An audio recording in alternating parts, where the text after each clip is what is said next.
সূরা ইউসুফের ৪র্থ নম্বর আয়াতে কারিমা। তেলাওয়াতকৃত আয়াতে কারিমার অন্তর্নিহিত বক্তব্যকে সামনে রেখে কথা শুরু করতে চাই। সূরাটির মধ্যে আয়াত সংখ্যা ১১১, রুকু সংখ্যা ১২। নাজিল হয়েছিল বিশ্বনবীর মাক্কি জীবনের শেষ প্রান্তে, অর্থাৎ সূরাটি মাক্কি। আহা, কথা বলা যাবে? তুমি আমার পাশে এসে বসো, তাতে অসুবিধা নেই, কিন্তু কথা বলিও না। এটা কি মাইকিং করতেছে? মাহফিলে মাইকিং? মানে এদিকের লোক রাতে ঘুমায় না, দিনই ঘুমায় না। মাফ করো, এটা টেলিফোন টোন করে বন্ধ করা নেই, কিন্তু মাহফিল নষ্ট করবে এক মাহফিল। ভাইরা আমার, বিশ্বনবী কোরআনের দাওয়াত দিচ্ছেন। এই সূরাটি শানে নুজুল, নাজিলের প্রেক্ষাপট, ঘটনা প্রবাহ সম্পর্কে প্রসিদ্ধ তাফসীরগুলোতে ভিন্ন ভিন্ন বক্তব্য এসেছে। আমি দুইটা তাফসীর থেকে দুইটা বক্তব্য আপনাদের সামনে কোট করছি। ইমামুত তাফসীর হাফিজ ইবনে কাসির তার প্রসিদ্ধ তাফসীর তাফসীরুল কুরআনিল আযীম, যেটাকে আমরা সহজে তাফসীর ইবনে কাসির হিসেবে চিনি, উল্লেখ করেছেন বিশ্বনবী কোরআনের দাওয়াত দিচ্ছে যখন কাফেরদের মাথা যন্ত্রণা শুরু হয়ে গেল, তখন সেকালে কোরআনের দাওয়াতে বাধা দেওয়ার কারণে আল্লাহ যদি তাদেরকে কাফের বলে ঘোষণা দেয়, আজ যারা কোরআনের মাহফিলে বাধা দেয় তারা কেন কাফের হবে না আমি জানতে চাই। কোরআনের মাহফিলে যারা বাধা দেয়, কোরআনের কর্মসূচিতে যারা বাধা সৃষ্টি করে, আল্লাহর কোরআনের মাদ্রাসা যারা সহ্য করতে পারে না, কোরআনের মাহফিল যারা বরদাস্ত করতে পারে না, কোরআনের ধারাভাষ্যকার, ইসলামের ধারক বাহক আলেম ওলামা দেখলে যাদের কলিজার মধ্যে আগুন জ্বলে, এরা আর যাই হোক মুসলমানের বন্ধু হতে পারেন না।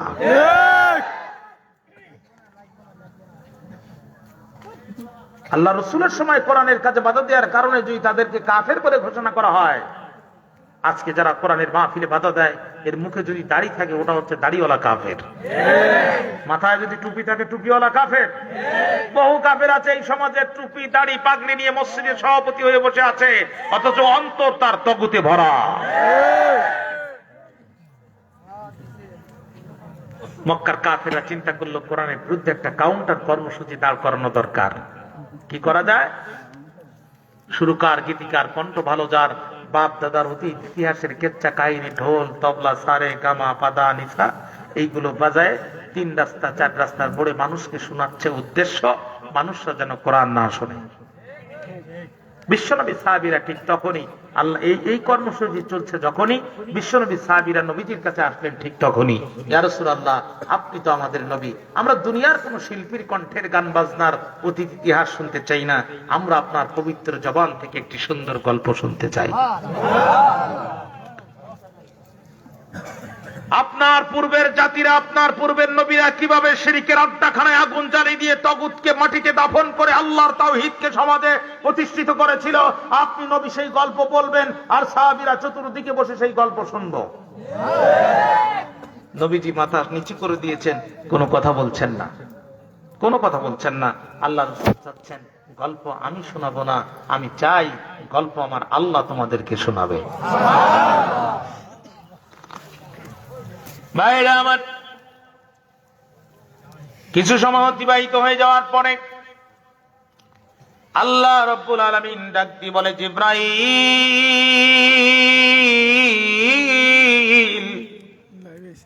আর করিস না দেরি, চলে যা তাড়াতাড়ি, যা রে জিবরাইল যা, ও জিবরাইল যা, আমার নবীর সাহাবীরা আমার নবীর কাছে গল্প শুনতে চায়। নাহনু নাকুসু আলাইকা আহসানাল কসাস, আমি আল্লাহ আমার নবীর উপরে এখন পৃথিবীর শ্রেষ্ঠ গল্পটা নাজিল করতে চাই। ইমামুত তাফসীর হাফিজ ইবনে কাসির বলছেন, জিবরিল আমিন সূরা ইউসুফ নিয়ে রাসূলের কাছে আসলেন। তবে তাফসীরে কুরতুবী সহ আরো কিছু প্রসিদ্ধ তাফসীরে এই সূরাটি শানে নুজুল সম্পর্কে ভিন্ন বক্তব্য এসেছে। সেটি হলো, আল্লাহর নবী কোরআনের দাওয়াত দিচ্ছেন যখন, মক্কার কাফেররা এই দাওয়াতকে বন্ধ করার জন্য বুদ্ধিজীবীদের একটি টিম একত্রিত করে, বুদ্ধিজীবীদের একটি দল একত্র করে মদিনার ইহুদিদের কাছে প্রেরণ করলো বুদ্ধি নিতে কোরআন কেমনে বন্ধ করা যায়। বুদ্ধিজীবী চিনেন আপনারা? যারা মাছ ক্রয় করে, বিক্রয় করে, লভ্যাংশ দিয়ে জীবন পরিচালনা করে, এদেরকে বলে মৎস্যজীবী। খেতে কামারে, কলকারখানায়, বিভিন্ন ইন্ডাস্ট্রিকে যারা শ্রম দেয় তাদেরকে বলে শ্রমজীবী। শিক্ষকতা, চিকিৎসা, আইন পেশা সহ বিভিন্ন পেশায় যারা নিয়োজিত তাদেরকে বলে পেশাজীবী। আর বুদ্ধি বিক্রি করে খায় যারা, ডাইরেক্ট বুদ্ধিজীবী তারা। রাত 10টা থেকে রাত 2টা পর্যন্ত টকশোতে টিভি চ্যানেলগুলো খুলবেন, এদের চেহারা দেখা যায় হাত, পা, কান, চোখ, নাক, মুখ সব ঠিক আছে, কিন্তু মাথায় চুল নাই। আমাদের আঞ্চলিক ভাষা বলে ছাদে মাল নাই। কথা কন না? এদের মাথায় দুনিয়ার সব বুদ্ধি আছে, শুধু কোরআন নাই আর হাদিস নাই। কথা বলেন প্রিয় ভাইরা? এদের টাক গুলো দেখলে কি টাক, মনে হয় এই মুহূর্তে ওই টাকের ভিতর থেকে চাঁদনি রাতের চাঁদ উঠতে হবে। জল জল জল জল করতেছে টাক গুলো। এদের টাক গুলো দেখলে মনে হয় ফিরাউনের স্বরাষ্ট্রমন্ত্রী হামানের আপন ভাইরা ভাই। এদের মাথায় দুনিয়ার কোনো সমস্যা নাই, শুধু সমস্যা হচ্ছে সংবিধানে বিসমিল্লাহ থাকতে পারবে না। সংবিধান থেকে আল্লাহর উপরে আস্থা তুলে দেওয়া হবে ইনশাআল্লাহ। শোনেন নাই? এর চরিত্র আর আবু জেহেলের চরিত্রের মধ্যে আমি এক চুল পরিমাণ পার্থক্য দেখি না। কোন দিন? ওই যে বদরের যুদ্ধের সেই দিন আবু জেহেল যুদ্ধ করতে যাচ্ছিল বিশ্বনবীর বিরুদ্ধে। মক্কার লোকজন যখন সেজে রেডি, আবু জেহেল তখন নাই। কোথায় গেছে আবু জেহেল? খানায় কাবার চত্বরে কাবার গেলাপ ধরে বলছে, রে কাবার মালিক, আমি মুহাম্মাদের বিরুদ্ধে যুদ্ধ করতে যাচ্ছি, তুমি আজকে আমাকে সাহায্য করো। কত বড় গাধার গাধা, আল্লাহ রসুলের বিরুদ্ধে যুদ্ধ করতে যাচ্ছে আর আল্লাহরে বলতেছে তুমি আমার সাহায্য করো। সংবিধান থেকে বিসমিল্লাহ তুলে দেবে, আবার বলতেছে ইনশাআল্লাহ। ওইটা হচ্ছে মরা আবু জেহেল আর এইটা হচ্ছে জীবিত আবু জেহেল। কথা বলেন না কেন? ফেরাউনকে আপনারা দেখেন নাই? আমি ফেরাউনকে দেখেছি নীল নদের পাশে মিশরের কেন্দ্রীয় মিউজিয়ামে, জাদুঘরে ফেরাউন 2 তলায় বিশ্রাম করতেছে। হাজার হাজার ডলার খরচ করে পৃথিবীর মানুষেরা ফেরাউনকে দেখতে যায়, দেখি চাচা কেমন আছে। কথা বলেন না কেন? এই বাটপারের বাটপার নিজেকে আনা রব্বুকুমুল আলা, আমি তোমাদের বড় রব বলে ঘোষণা দিয়েছিল। মানুষ দেখতে চায়, দেখি তোর অবস্থা কি, কি অবস্থা তোর, এটা দেখতে চায়। আমি তো মনে করি ওটা মরা ফেরাউন আর এটা হচ্ছে জীবিত টাটকা ফেরাউন। এদের মাথা, আহারে কত চুল আলাই পারল না। কথা কন না? কত চুল আলাই পারল না। আর তুই তো টাকওয়ালা, তুই পারলে নিজের টাকে চুল উঠায় দেখা, বিসমিল্লাহ উঠাইস পরে। কথা বলেন না কেন? পারলে তোর নিজের মাথায় চুল গজায় দেখা, বিসমিল্লাহ উঠায় দিস পরে। আল্লাহর কসম করে বলছি, যেই কণ্ঠ এই দেশে উচ্চারিত হবে বিসমিল্লাহ সংবিধানে থাকবে না, ওই কণ্ঠ এই দেশে বেশি দিন থাকবে না। উচিত ছিল মুসলমানের দেশ হিসাবে বিসমিল্লাহর বিরুদ্ধে, আল্লাহর প্রতি আস্থার বিরুদ্ধে এই বক্তব্য দেওয়ার পরপরই তসলিমা নাসরিনের মতো নাগরিকত্ব ক্যান্সেল করে গলার মধ্যে জুতা আর পুরাতন ছাতা ঝুলায় দিয়ে এই দেশ থেকে চিরদিনের জন্য তাকে বিতাড়িত করার দরকার ছিল। এটা ইসলামের চূড়ান্ত দুশমন, এটা মুসলমানদের চূড়ান্ত দুশমন। এইটার ভিতরে ইসলামের জ্ঞান শিক্ষা বলতে তো কিছুই নাই, এইটার ভিতরে ইসলামের কোন দরদও নাই। এরা কাফেরদের চেয়েও ভয়ঙ্কর। এরা কাফেরদের চেয়ে কি? জোরে বলেন, এরা কাফেরদের চেয়ে কি ভয়ঙ্কর? কি বুদ্ধিজীবীর এদের মাথায় দুনিয়ার কোনো সমস্যা নাই। সমস্যা শুধু সংবিধানে বিসমিল্লাহ থাকবে না। সংবিধানে যদি বিসমিল্লাহ না থাকে তোমরাও থাকবে না। বক্তব্য দাও মিয়া, লজ্জা করে না? বিসমিল্লাহর বিরুদ্ধে বক্তব্য দাও, সংবিধান আস্থার বিরুদ্ধে বক্তব্য দাও, আর নিজের বাবা নিজেকে মুসলমান বলে পরিচয় দাও। লজ্জা শরম করা উচিত ছিল।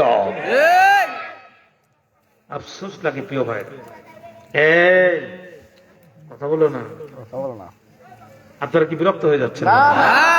তাহলে শুধু ঠিক কি বেঠিক এই কথা বলবেন, আর কোনো কথা বলবেন না, শুধু আমার দিকে তাকান, আমাকে আলোচনা সামনে নিতে দেন। ঠিক আছে?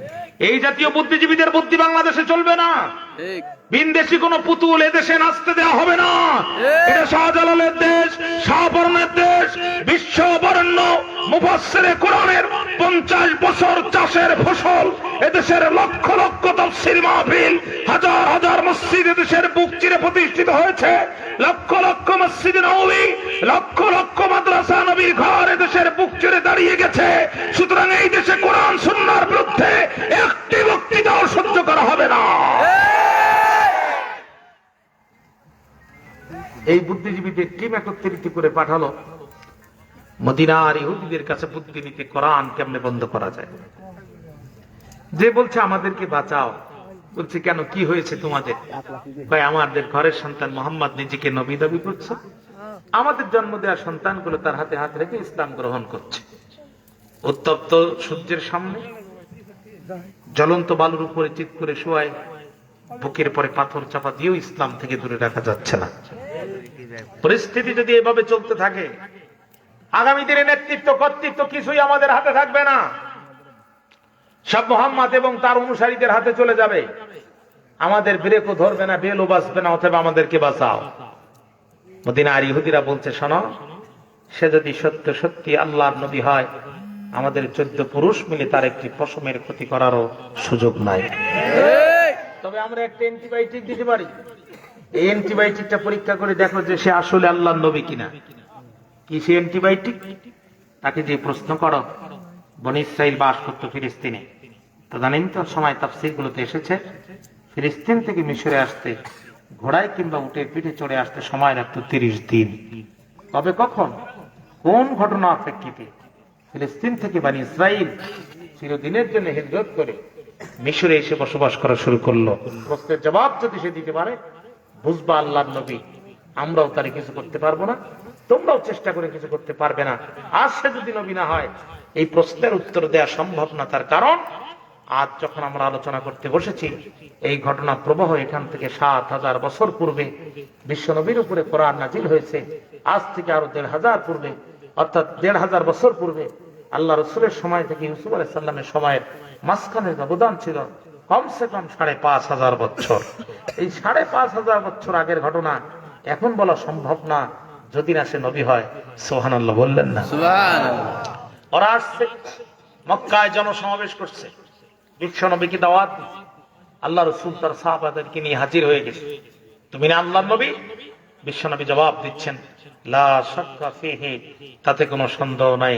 কয়, তাই যদি হয় তাহলে বলো, বনী ইসরাইল কবে, কখন, কোন ঘটনার প্রেক্ষিতে ফিলিস্তিন থেকে হিজরত করে মিশরে বসবাস করা শুরু করলো?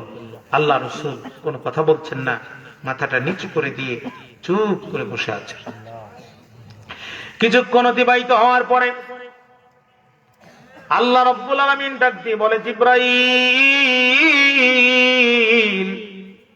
ও জিবরাইল, আর করিস না দেরি, চলে যা তাড়াতাড়ি। মক্কার কাফেররা আমার নবীকে প্রশ্ন করে অপমান করতে চায়। যা রে জিবরাইল, যা, ও জিবরাইল যা, আমি আল্লাহ আমার নবীর পক্ষ থেকে কাফেরদের প্রশ্নের জবাব আমি নিজেই দিতে চাই। আল্লামা বাইহাকি, মুসলিম উম্মার ক্ষণজন্ম এক মহাপুরুষ, প্রখ্যাত আলেমে দ্বীন, তার বিখ্যাত গ্রন্থ দালাইলুন নবুওয়া, এই গ্রন্থের মধ্যে তিনি লিখতেছেন, সমবেত জনতার সামনে জিবরিল আমিন চলে আসলেন, বিশ্ব নবী মাথা উঠায় দিলেন। জিবরাইল আল্লাহর নবীর কানে কানে সূরা ইউসুফ বলতে লাগলেন, জান্নাতি নবী, আর জান্নাতি কণ্ঠ দিয়া সূরা ইউসুফের তেলাওয়াত যখন শুরু করলেন, ইহুদিরা বিশ্বনবী এই প্রশ্নের জবাব দিতে পারে কিনা এইটা পরীক্ষা করার জন্য একটি গোপন দল সেখানে পাঠায়ছিল। কিন্তু আল্লাহর নবী যখন নিজের কণ্ঠে কোরআন যার উপরে নাজিল হয়েছে তিনি যদি কোরআন তেলাওয়াত করেন, বলেন তো দেখি সেই কোরআন তেলাওয়াত কত সুমধুর হতে পারে। ভাইরা আমার, কারি আবুল বাসেদ একবার মিশরের জমিনে একটি সূরা তেলাওয়াত করেছিল। 10,000 খ্রিস্টান ধর্মের মুখে লাথি মেরে ইসলাম গ্রহণ করেছিল। সুবহানাল্লাহ। একজন সাধারণ কারি, আন্তর্জাতিক খ্যাতি সম্পন্ন একজন কারি, শুধু কোরআনের তেলাওয়াত করার কারণে অমুসলিমরা ইসলাম গ্রহণ করে। বুঝে দেখেন, যার উপরে কোরআন নাজিল হয়েছে তিনি যদি কোরআন তেলাওয়াত করে, কত চমৎকার সেই কোরআন শুনতে। আল্লাহর নবী তেলাওয়াত করা শুরু করে দিলেন। ইহুদিদের যে গোপন দলটি গোপনে মানুষের মাঝখানে লুকায় ছিল। বিশ্বনবীর কণ্ঠের তেলাওয়াত ভেসে আসার পরে ওরা আর নিজেদেরকে গোপন রাখতে পারলেন না। ওরা সমাবেশে দাঁড়ায় গেল, লজ্জা শরমের মাথাকে নিজেদের ধর্মের মুখে লাথি মেরে আল্লাহ রসুলের হাতে হাত দিয়া ইসলাম গ্রহণ করলো। ইবনে কাসির এই তথ্যটি আছে। আমি যতক্ষণ পর্যন্ত কথা বলবো তাফসীরের আলোকে কথা বলবো ইনশাআল্লাহ। আমি অত্যন্ত সংক্ষেপে এই সূরাটির নাজিলের কারণ এবং তার পরিচিতি আপনাদের সামনে আলোচনা করে ফেলেছি দুইটা তাফসীর গ্রন্থ থেকে। এখন যদি আমি আপনাদের অনুমতি পাই তাহলে আমি এখান থেকে ধারাবাহিক আলোচনা শুরু করতে চাই। আপনারা কি রাজি আছেন ভাই? তাহলে জবান খুলে আমার সাথে তেলাওয়াত করেন, আউযু বিল্লাহি মিনাশ শাইতানির রাজিম, বিসমিল্লাহির রহমানির রহিম। ইয ক্বালাত ইউসুফু লিআবিহি ইয়া আবাতি ইন্নী রাআইতু আহাদা আশারা কাওকাবা ওয়াশ-শামসা ওয়াল কমারা রাআইতুহুম লি সাজিদিন। আল্লাহু আকবার। When the Yusuf alayhi salam told to his father, "Oh my dear father, I have seen that the 11 stars, including the sun and the moon, protested me in my dream." বাবা, আমি স্বপ্নে দেখেছি 11টি নক্ষত্র, চন্দ্র এবং সূর্য আমাকে সিজদা দিচ্ছে। বিশ্বনবী তার সাহাবীদেরকে গল্প শোনাচ্ছেন অথবা কাফেরদের প্রশ্নের জবাব দিচ্ছেন। আল্লাহ পাক শুরু করছেন, দেখেন কিভাবে। প্রথম লাইনেই যদি চন্দ্র সূর্য একজনে পায় সিজদা দেয়, এরপরের লাইনে কি আছে তার ঠিক নাই। কথা বলেন না কেন প্রিয় ভাইরা? আল্লাহর পয়গম্বর হযরত ইয়াকুব আলাইহিস সালাম তিনি তো আল্লাহর নবী, ইউসুফ আলাইহিস সালাম আল্লাহর নবী, তার বাবা আল্লাহর নবী, তার দাদা আল্লাহর নবী। করিম ইবনুল করিম ইবনুল করিম, সম্মানিতর পিতা সম্মানিত, সম্মানিতর সন্তান সম্মানিত, তার সন্তান সম্মানিত। জোরে বলেন না সুবহানাল্লাহ। তিনি কোনো কথা বললেন না। তিনি প্রথম কথাই বললেন, লা তাকসুস রুইয়াকা আলা ইখওয়াতিকা, দেখেছো যাহা ভাইদের সাথে বলবে না তাহা। Don't explain your dream with your brothers, এই স্বপ্নের কথা তোমার ভাইদের সাথে বলো না। Because something is known as jealousy, হিংসা বলে একটা জিনিস আছে, একজন যখন আগায় সবাই তারে ধরে পিছায়। অর্থাৎ তুমি বলো না তোমার ভাইদের সাথে, তারা তোমার বিরুদ্ধে চক্রান্ত করবে। তবে আমি তোমার বাবা আল্লাহর নবী, আমার বাবা আল্লাহর নবী, আমার দাদা আল্লাহর নবী। এই দীর্ঘ প্রাপ্ত নবুয়তের সঞ্চিত অভিজ্ঞতার আলোকে আমি তোমার স্বপ্ন সম্পর্কে মন্তব্য করব তিনটা। এক নাম্বার, ওয়াকাযালিকা ইয়াজতাবিকা রাব্বুকা, তুমি স্বপ্ন দেখেছো যেভাবে তোমার আল্লাহ তোমাকে কবুল করবেন ঠিক সেভাবে। সুবহানাল্লাহ। দুই নাম্বার, ওয়াইউআল্লিমুকা মিন তা'ওয়িলিল হাদীস, তোমার রব তোমার সিনার ভিতরে এমন শিক্ষা, এমন ইলম দান করবে, এমন জ্ঞান দান করবে, পৃথিবীর যত মানুষ যত জটিল এবং কঠিন স্বপ্ন দেখবে তুমি তার সঠিক ব্যাখ্যা বলে দিতে সক্ষম হবে। নাম্বার 3, ওয়ায়ুতিম্মু নি'মাতাহু আলাইক, তিনি তার নিয়ামতকে তোমাদের উপরে ভরপুর করে দিবেন, পরিপূর্ণ করে দিবেন। নিয়ামতের তাফসীর করতে যে মুফাসসির কিরামগণ বলেছেন, আল্লাহর পয়গম্বর ইয়াকুব আলাইহিস সালাম বুঝাতে চাইলেন, হে আমার কলিজার টুকরা ইউসুফ রে, আমার পরে আল্লাহ তোমাকে নবী বানায় দিবে। তবে দেখেছো যাহা ভাইদের সাথে বলবে না তাহা। কিন্তু আমাদের আঞ্চলিক ভাষায় একটা কথা আছে, দেয়ালেরও কান আছে। পিতা এবং পুত্রের মধ্যে কথোপকথন চলতেছিল যখন আল্লাহর পয়গম্বর হযরত ইউসুফ আলাইহিস সালামের মেজো ভাইয়ের স্ত্রী, ইউসুফ আলাইহিস সালামের মেজো ভাইয়ের স্ত্রী সম্পর্কে নবী ইউসুফ আলাইহিস সালামের মেজো ভাবি দেয়ালের আড়াল থেকে এই গল্প শুনে ফেললো। তখন 10 ভাই অক্লান্ত পরিশ্রম করে বাড়িতে আসলো। যখন বিশ্বের সেরা মহিলা গোয়েন্দা রিপোর্ট লাগাই দিল, তখন তোমাদের বাবা ইউসুফ ছাড়া তো কিছুই বোঝে না। এরপরে ঘটে গেছে নতুন ঘটনা। এই ঘটনা সম্পর্কে তোমরা কিছুই জানো না। আহাদা আশারা কাওকাবা, 11টি নক্ষত্র বলে তারে সিজদা দেয়। ইউসুফ বাদে তোমরা কিন্তু 11 ভাই, অতএব সামনে যে দিন আসতেছে তোমাদের রক্ষা নাই। ইউসুফ না কি মাইকের আওয়াজ কমে গেল কেন? মাইকের আওয়াজ কমছে কেন? কমাই দিচ্ছেন? আরে ভাতিজা একটু বাড়াই দাও রে বাবা। আমার পরে কি আর কোনো বক্তা আছে? যা আছে সব মারো, সব দিয়ে দাও আল্লাহ রাসূল। ভাইরা আমার, কমাই দিছিল রে ভাতিজা। ভাইরা আমার, মনোযোগ আছে আমার কথার দিকে? বিশ্বের গোয়েন্দা রিপোর্ট লাগায় দিল তোমাদের বাবা তো ইউসুফ ছাড়া কিছু বোঝে না। এরপরে ঘটে গেল নতুন ঘটনা, আহাদা আশারা কাউকাবা। সেই ঘটনা কি তোমরা শুনবা? 11টি নক্ষত্র বলে তারে সিজদা দেয়। ইউসুফ বাদে তোমরা কিন্তু 11 ভাই, অতএব সামনে যে দিন আসতেছে তোমাদের রক্ষা নাই। ইউসুফ নেতা হবে, তোমাদের কর্মী হয়ে থাকতে হবে।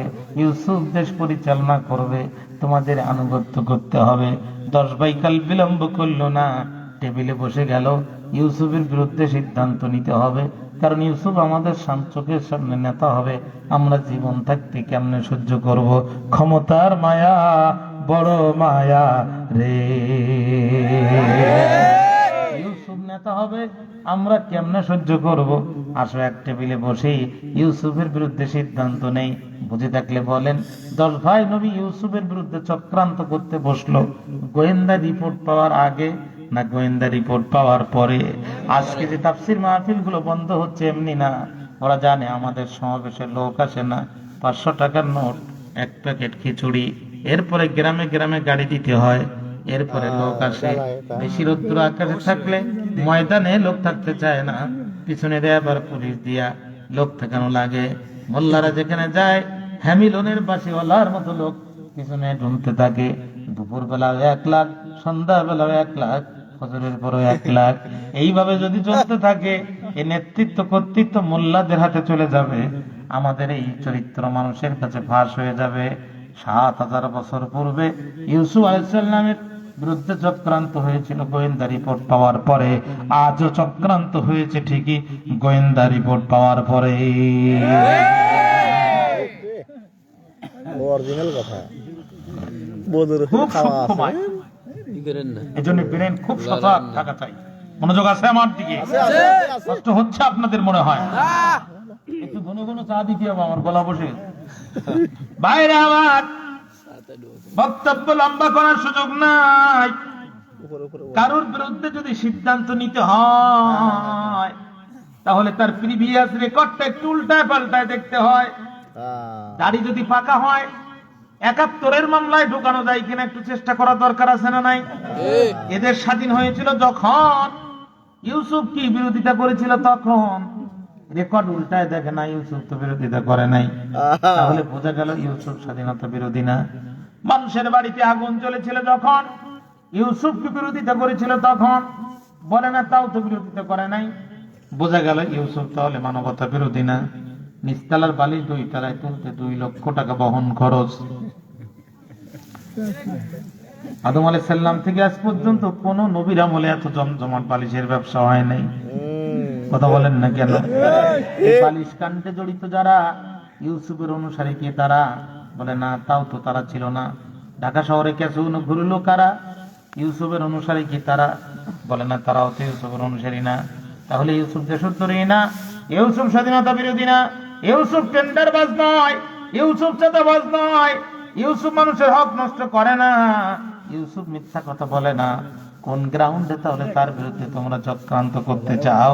ভাইরা তখন বলছে ইদ ক্বালু লা ইউসুফু ওয়া আখুহু আহাব্বু ইলা আবিনা মিন্না ওয়া নাহনু উসবা ইন্না আবানা লাফি দালালিম মুবিন।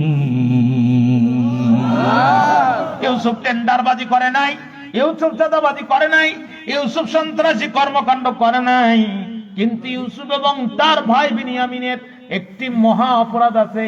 সেই অপরাধটি হলো আহাব্বু ইলা আবিনা মিন্না, আমাদের থেকে আমাদের বাবার কাছে অধিক জনপ্রিয়।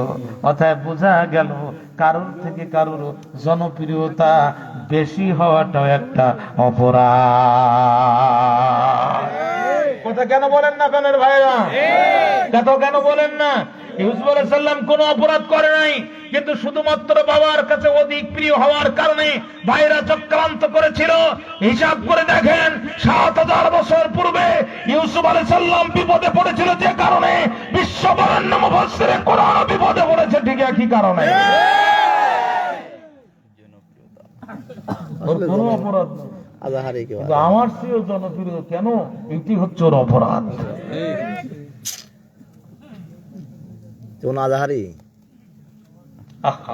এখন কি করতে হবে? বলছে কোনো কথা না, ওকতুলু ইউসুফা, ডাইরেক্ট হত্যা করে ফেলো, কুরাসায়ের দিয়ে দাও। সকালবেলা লিখে দিবা বন্দুক যুদ্ধে নিহত হয়েছে। কথা বুঝেন নাই? সহজ হিসাব। রাতে বাড়ির থেকে তুলে নিয়ে হত্যা করো, সকালে পত্রিকায় লিখে দাও বন্দুক যুদ্ধে নিহত। অথবা দূরে কোথাও ফেলে দাও, তার মানে হয় খুন করে ফেলো, তা না হলে গুম করে ফেলো। কথা বুঝতে পারেন না? হয় খুন করে ফেলো, না হয় গুম করে ফেলো। আমি মিশরে যে শুনলাম আফ্রিকার মানুষেরা খুন করতে জানতো, কিন্তু গুম করতে জানতো না। এই বাঙালি যে গুম করা শিখিয়েছে, কি জাত এটা! পৃথিবীতে এক পিস। সিঙ্গাপুরে মুচি নাই, মুচি চিনেন তো আপনার? জুতা পালিশ করে, কি বলে আপনাদের? মুচি। সিঙ্গাপুরে মুচি নাই, মেশিনের ভিতরে জুতা ঢুকাই দিলে মেশিন পালিশ হয়ে বেরিয়ে যায়। আর পাশে ওই যে নাম, মানে আপনার ওখানে টাকা ওঠে, ডলার ভিতরে ঢুকায় দেয়। বাঙালি তাই আমরা টাকা দিই না। আর এখানে মেশিন আছে শুধু, এতো আমাদের মাগনা দেওয়া উচিত, আমরা বাংলাদেশ থেকে আসছি। এছাড়া জুতা ঢুকায়, জুতা পালিশ হয়ে বাইরে হয়ে যায়, টাকা না দিয়ে চলে যায়। মাস শেষে মালিক যারা বক্স ওপেন করে দেখে, তারা ৬০০, ৭০০, ৮০০ জোড়া জুতো পালিশ হয়েছে, মাগার ভিতরে মাল নাই। তখন ওরা সিসি ক্যামেরা নিয়োগ করে দেখে যে এই কাম করলো কারা। অবশেষে বুঝতে পারছে বাঙালি যারা এই কাম করেছে তারা। তখন তারা নতুন বুদ্ধি করলো যে প্রথমে একটা জুতা দেবেন, পালিশ হয়ে বাইর হবে, কিন্তু পরে জুতা দেবেন, জুতাটা আটকায় থাকবে, টাকা দেবে না ততক্ষণ, জুতা বাইর হবে না ততক্ষণ। আমরা বাঙালি, আমরা এমন এক জাতি, আমাদের দেশে অসম্ভব বলে কোনো জিনিস নাই। বাঙালি এক পায়ের জুতা একটাই মেশিনে দেয়, আস্তে করে জুতা পালিশ হয়ে বাইর হয়। বাঙালি আর দ্বিতীয় জোড়া ওই মেশিনে দেয় না, একটু হেঁটে দিয়ে সামনে দিয়ে আর এক মেশিনে ঢুকায় দেয়, ওখান থেকে দ্বিতীয় জোড়া বের করে 2 পায়ে হেঁটে চলে যায়। এদের কাছে অসম্ভব বলে কোনো জিনিস। আমার কথা বুঝতে কষ্ট হয়েছে মনে হয়। এদের কাছে অসম্ভব বলে কোনো, ওকতুলু ইউসুফা, হত্যা করে বলো, ডাইরেক্ট কুরাসবাদ দাও, আবুইতু রাহুহু আরদা, অথবা দূরে কোথাও ফেলে দাও। আবুইতু রাহুহু আরদা, দূরে কোথাও ফেলে দাও, তারে গুম করে ফেলো। তাহলে কি হবে?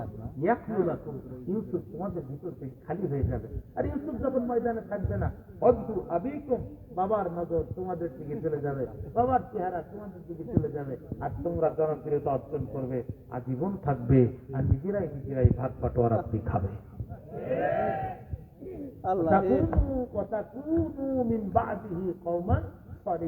এরপরে তোমরা সুফি দরবেশ হয়ে যাবা। কথা কি বুঝতে পেরেছ? قال قائل منهم لا تقتلوا يوسف وألقوه في غيابة الجب। এই ভাইদের মধ্যে একজন বলল, খবরদার, এই সিদ্ধান্ত নিও না, যা মনে করেছো তা না, অতগুলো গুড় হাফ কেজি না। ইউসুফ তোমার আমার মতো সাধারণ মানুষ না, একটু গোয়েন্দা লাগায় দেখো, খেতে খামারের কৃষক থেকে শুরু করে মন্ত্রণালয়ের সচিব পর্যন্ত এমন কোন জায়গা নাই যেখানে ইউসুফের ভক্ত নাই। ওরা যদি ঠিক পায় আমরা ইউসুফকে হত্যা করেছি, অথবা আমরা ইউসুফকে কবির কূপের মধ্যে নিক্ষেপ করেছি, তাহলে পালানো তো দূরের কথা, এই জাতি আমাদেরকে এক পা উঁচু করার সুযোগ দেবে না। অতএব ডাইরেক্ট মারা যাবে না। কি করা যায়? বরঞ্চ গভীর কূপে ফেলে দাও, গভীর কূপে ফেলে দাও। 50 বছরের পুরাতন মামলা তুলে ঘাড়ের উপরে চাপিয়ে দাও। অমুকে দেখিয়াছেন, তিনি শুনিয়াছেন, আর উনি লিখিয়াছেন। কথাটা কি মনে থাকবে? অমুকে দেখিয়াছেন, তিনি শুনিয়াছেন আর উনি লিখিয়াছেন। এই বুধুর পিন্ডি বুধুর গাড়ে চাপাই দিয়া মোটামুটি হেতেরে এমন সাইজ করে দাও, সাপও মরবে, লাঠিও ভাঙবে না, হেতেরেও আমরা শেষ করতে পারবো, জাতির লোক কিছু বুঝতে পারবে না। আচ্ছা ঠিক আছে, তাহলে বোঝা গেল ইউসুফকে তো লাগবে। ইউসুফ কোথায়? বলছে আব্বা কোথায়? ইউসুফ কোথায়? আব্বা তো নিরপেক্ষ।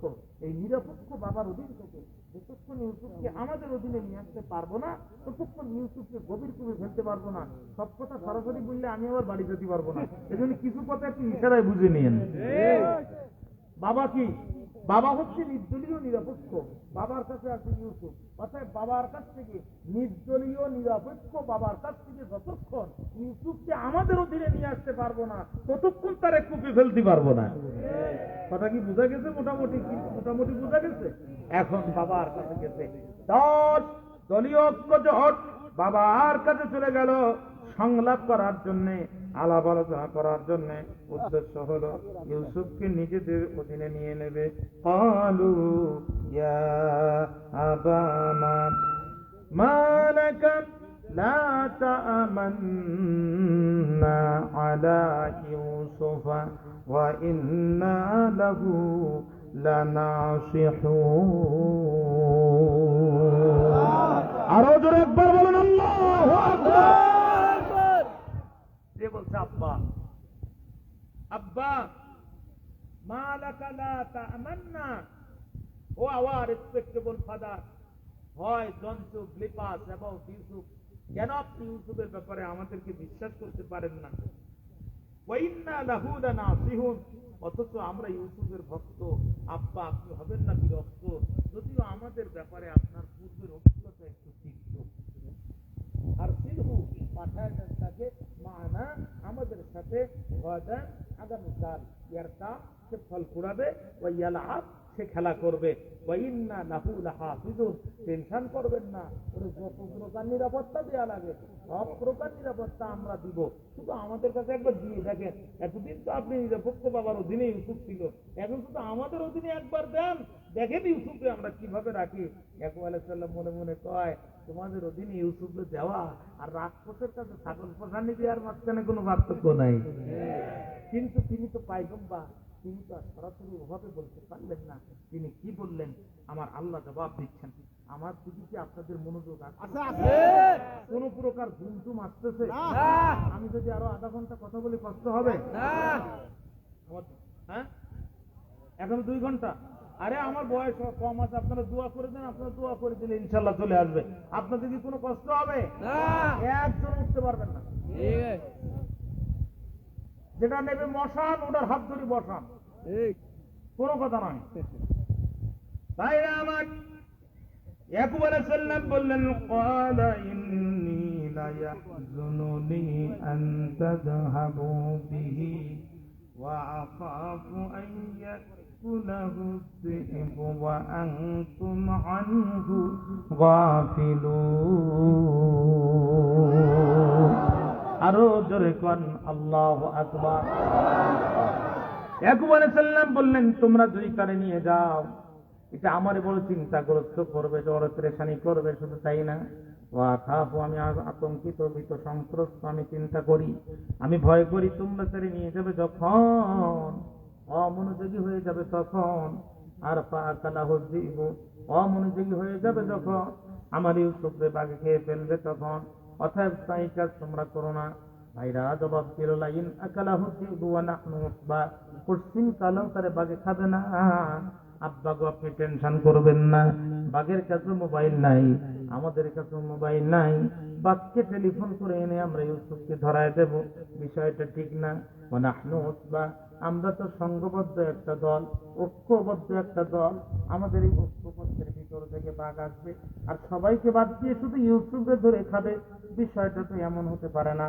আব্বা আপনি টেনশন করবেন না, ইন্না ইযাল্লা খাসিরুন, আমরা আপনাকে কথা দিতে পারি, যদি সত্যি সত্যি বাঘ আক্রমণ করে ইউসুফের যত ফোঁটা রক্ত ঝরবে, আমাদেরও তত ফোঁটা রক্ত ঝরবে। ইউসুফ যতটুকু আক্রান্ত হবে আমরাও ততটুকু আক্রান্ত হব। আব্বা আপনি টেনশন করবেন না।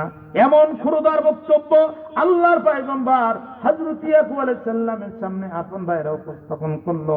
শেষ পর্যন্ত তিনি যুক্তির খাতিরে সংলাপ মেনে নিয়া কলিজার টুকরা আগামী দিনের সম্ভাবনাময় নবী হযরত ইউসুফ আলাইহিস সালামকে ভাইদের হাতে তুলে দিল। তাফসীরে কুরতুবী লেখে বাবার সামনে ছিল যতক্ষণ, ভাইরা ইউসুফ আলাইহিস সালামকে মাথার উপরে নিয়ে আদর করতেছিল ততক্ষণ, কিন্তু বাবা সামনে থেকে চলে গেল যখন, ভাইরা ইউসুফ আলাইহিস সালামকে একটি আঘাত করে মাটির সাথে ফেলে দিল তখন নবী ইউসুফ বুঝতে পারলো একদিকে বাবার সাথে শান্তির টেবিলে আলোচনা, অন্যদিকে আমাকে হত্যা করার পরিকল্পনা। আসলে তো এইটা সংলাপ ছিল না, এইটা ছিল সংলাপের নামে গোটা জাতির সাথে প্রতারণা।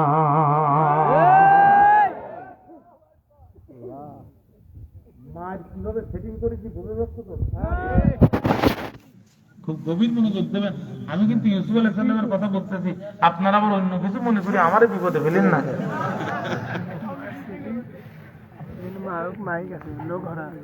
একদিকে সংলাপের টেবিলে আলোচনা, অন্যদিকে আমাকে হত্যা করার পরিকল্পনা। আসলে তো এইটা সংলাপ ছিল না, এটা ছিল সংলাপের নামে গোটা জাতির সাথে প্রতারণা। নবী ইউসুফ চোখের পানি ছেড়ে দিয়ে বলে, ভাই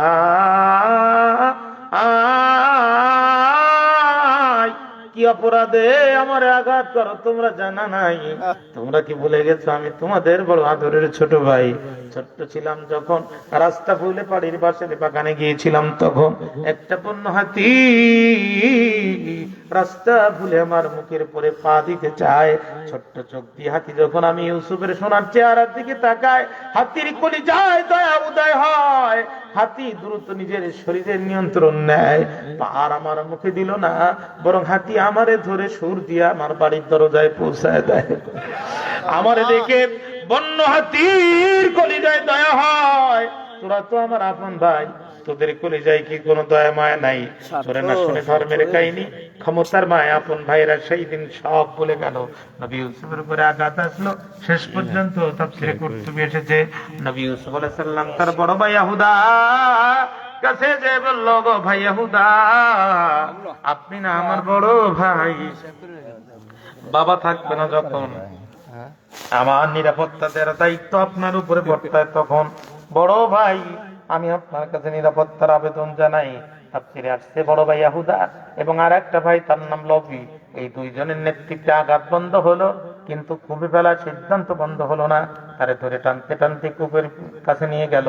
পূর্ব পরিকল্পনার অংশ বিশেষ আল্লাহর পয়গম্বর হযরত ইউসুফ আলাইহিস সালামের জামার বোতাম যখন কমিসের বোতাম খুললো, চোখের পানি ফেলে বলে, ভাই আমি যদি এই কূপের মধ্যে তোমাদের ফেলে দেওয়ার পরে মারা যায়, কূপটা হবে আমার দাফন, আর এই জুব্বাটা হবে আমার কাফন। তোরা না আমার আপন ভাই, এই জুব্বাটা আমি তোদের কাছে পরজোরে ভিক্ষা চাই।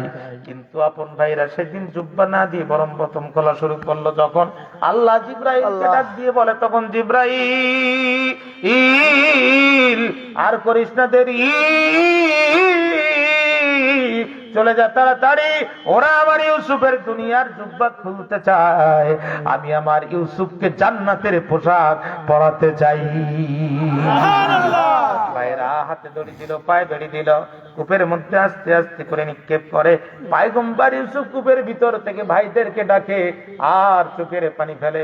অর্ধেক দূর গেল যখন ভাইদের মানসিক অবস্থার পরিবর্তন ঘটলো, তখন ভাইরা চিন্তা করলো রশি একবার ছেড়ে দিব, ইউসুফ কূপের মধ্যে পড়ে পানির নিচে পাথর থাকবে, ইউসুফ মারা যাবে, ওর ইতিহাস চিরজীবনের মতো খতম হয়ে যাবে। আল্লাহ বলে, অত সহজ না, তোদের সিদ্ধান্ত ইউসুফ মারা যাবে, আমি আল্লাহর সিদ্ধান্ত ইউসুফ মিশরের গভর্নর হবে। আল্লাহর নবী মুহাম্মদ রাসূলুল্লাহ সাল্লাল্লাহু আলাইহি সাল্লাম বসে আছেন, জিবরিল আমিন আসলেন, নামাজের শুরুতে আদবে বসলেন, গল্প করলেন, আয়াতে কারিমা নিজে আসলেন, পরিশেষে নবীর সাথে গল্প করলেন। ওগো নবীজি, ইয়া রাসূলুল্লাহ, ইয়া হাবিবাল্লাহ, আপনি এমন একজন নবী, আমি জিবরাইল কোন নবীর কাছে এসেছি 4 বার, কোন নবীর কাছে এসেছি আমি 7 বার, কিন্তু এমন একজন নবী আপনি, আপনার কাছে আমি জিবরাইল এসেছি এবং আসবো 1 নয় 2 নয় 24,000 বার। ওগো নবীজি, পৃথিবীতে আমি এত দ্রুত কোনদিন আসি নাই।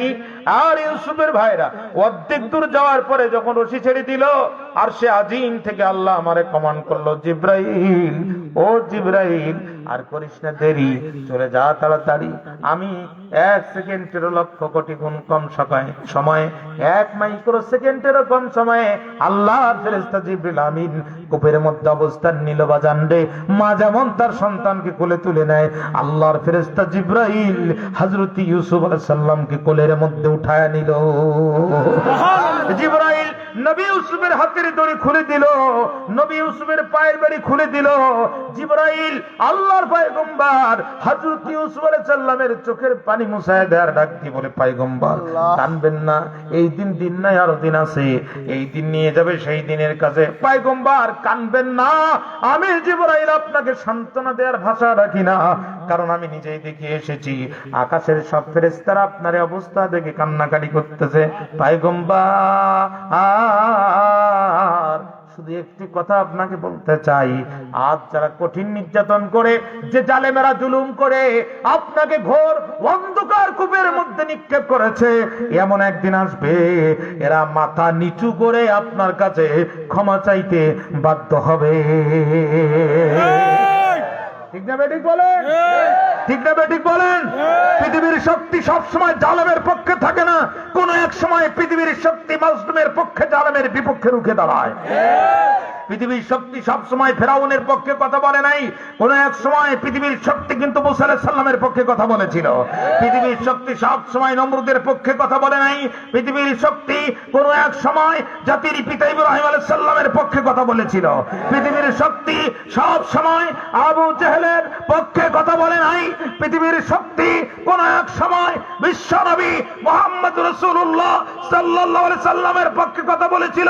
ভুলে যাবেন না, পৃথিবীর শক্তি যেই দিন ইব্রাহিম আলাইহিস সালামের পক্ষ নিয়েছিল, নমরুদ সেই দিন জুতা পিটা খেয়ে বিদায় নিয়েছিল। পৃথিবীর শক্তি যেই দিন মুসা আলাইহিস সালামের পক্ষে নিয়েছিল, ফিরআউন সেই দিন পানি খেয়ে ডুবে মরে গিয়েছিল। পৃথিবীর শক্তি যেই দিন আবু জেহেলের বিপক্ষে বিশ্বনবীর পক্ষ নিয়েছিল, আবু জেহেল বদরের প্রান্তরে বালিশ ছাড়া চিত হয়ে শুয়ে পড়েছিল। অতএব পৃথিবীর শক্তি যেই দিন মাসলুমের পক্ষে, জালেমের বিপক্ষে রুখে দাঁড়াবে, আল্লাহর কসম করে বলি, ওই দিন জালেম পালানোর শেষ রাস্তাটুকু পর্যন্ত হারাবে, শেষ রাস্তাটুকু খুঁজে পাবে না, পাবে না, পাবে না।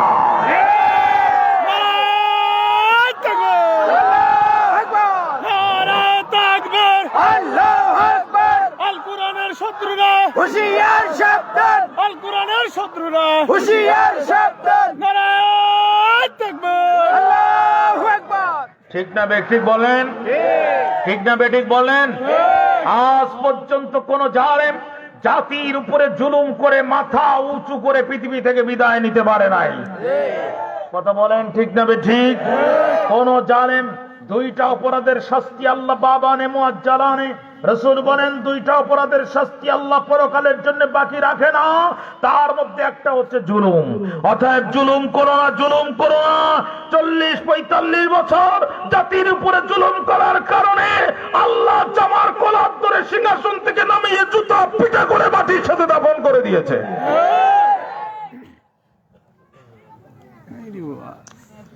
জিবরাইল আলাইহিস সালাম সেই কথাই বলছে, আপনি টেনশন করবেন না।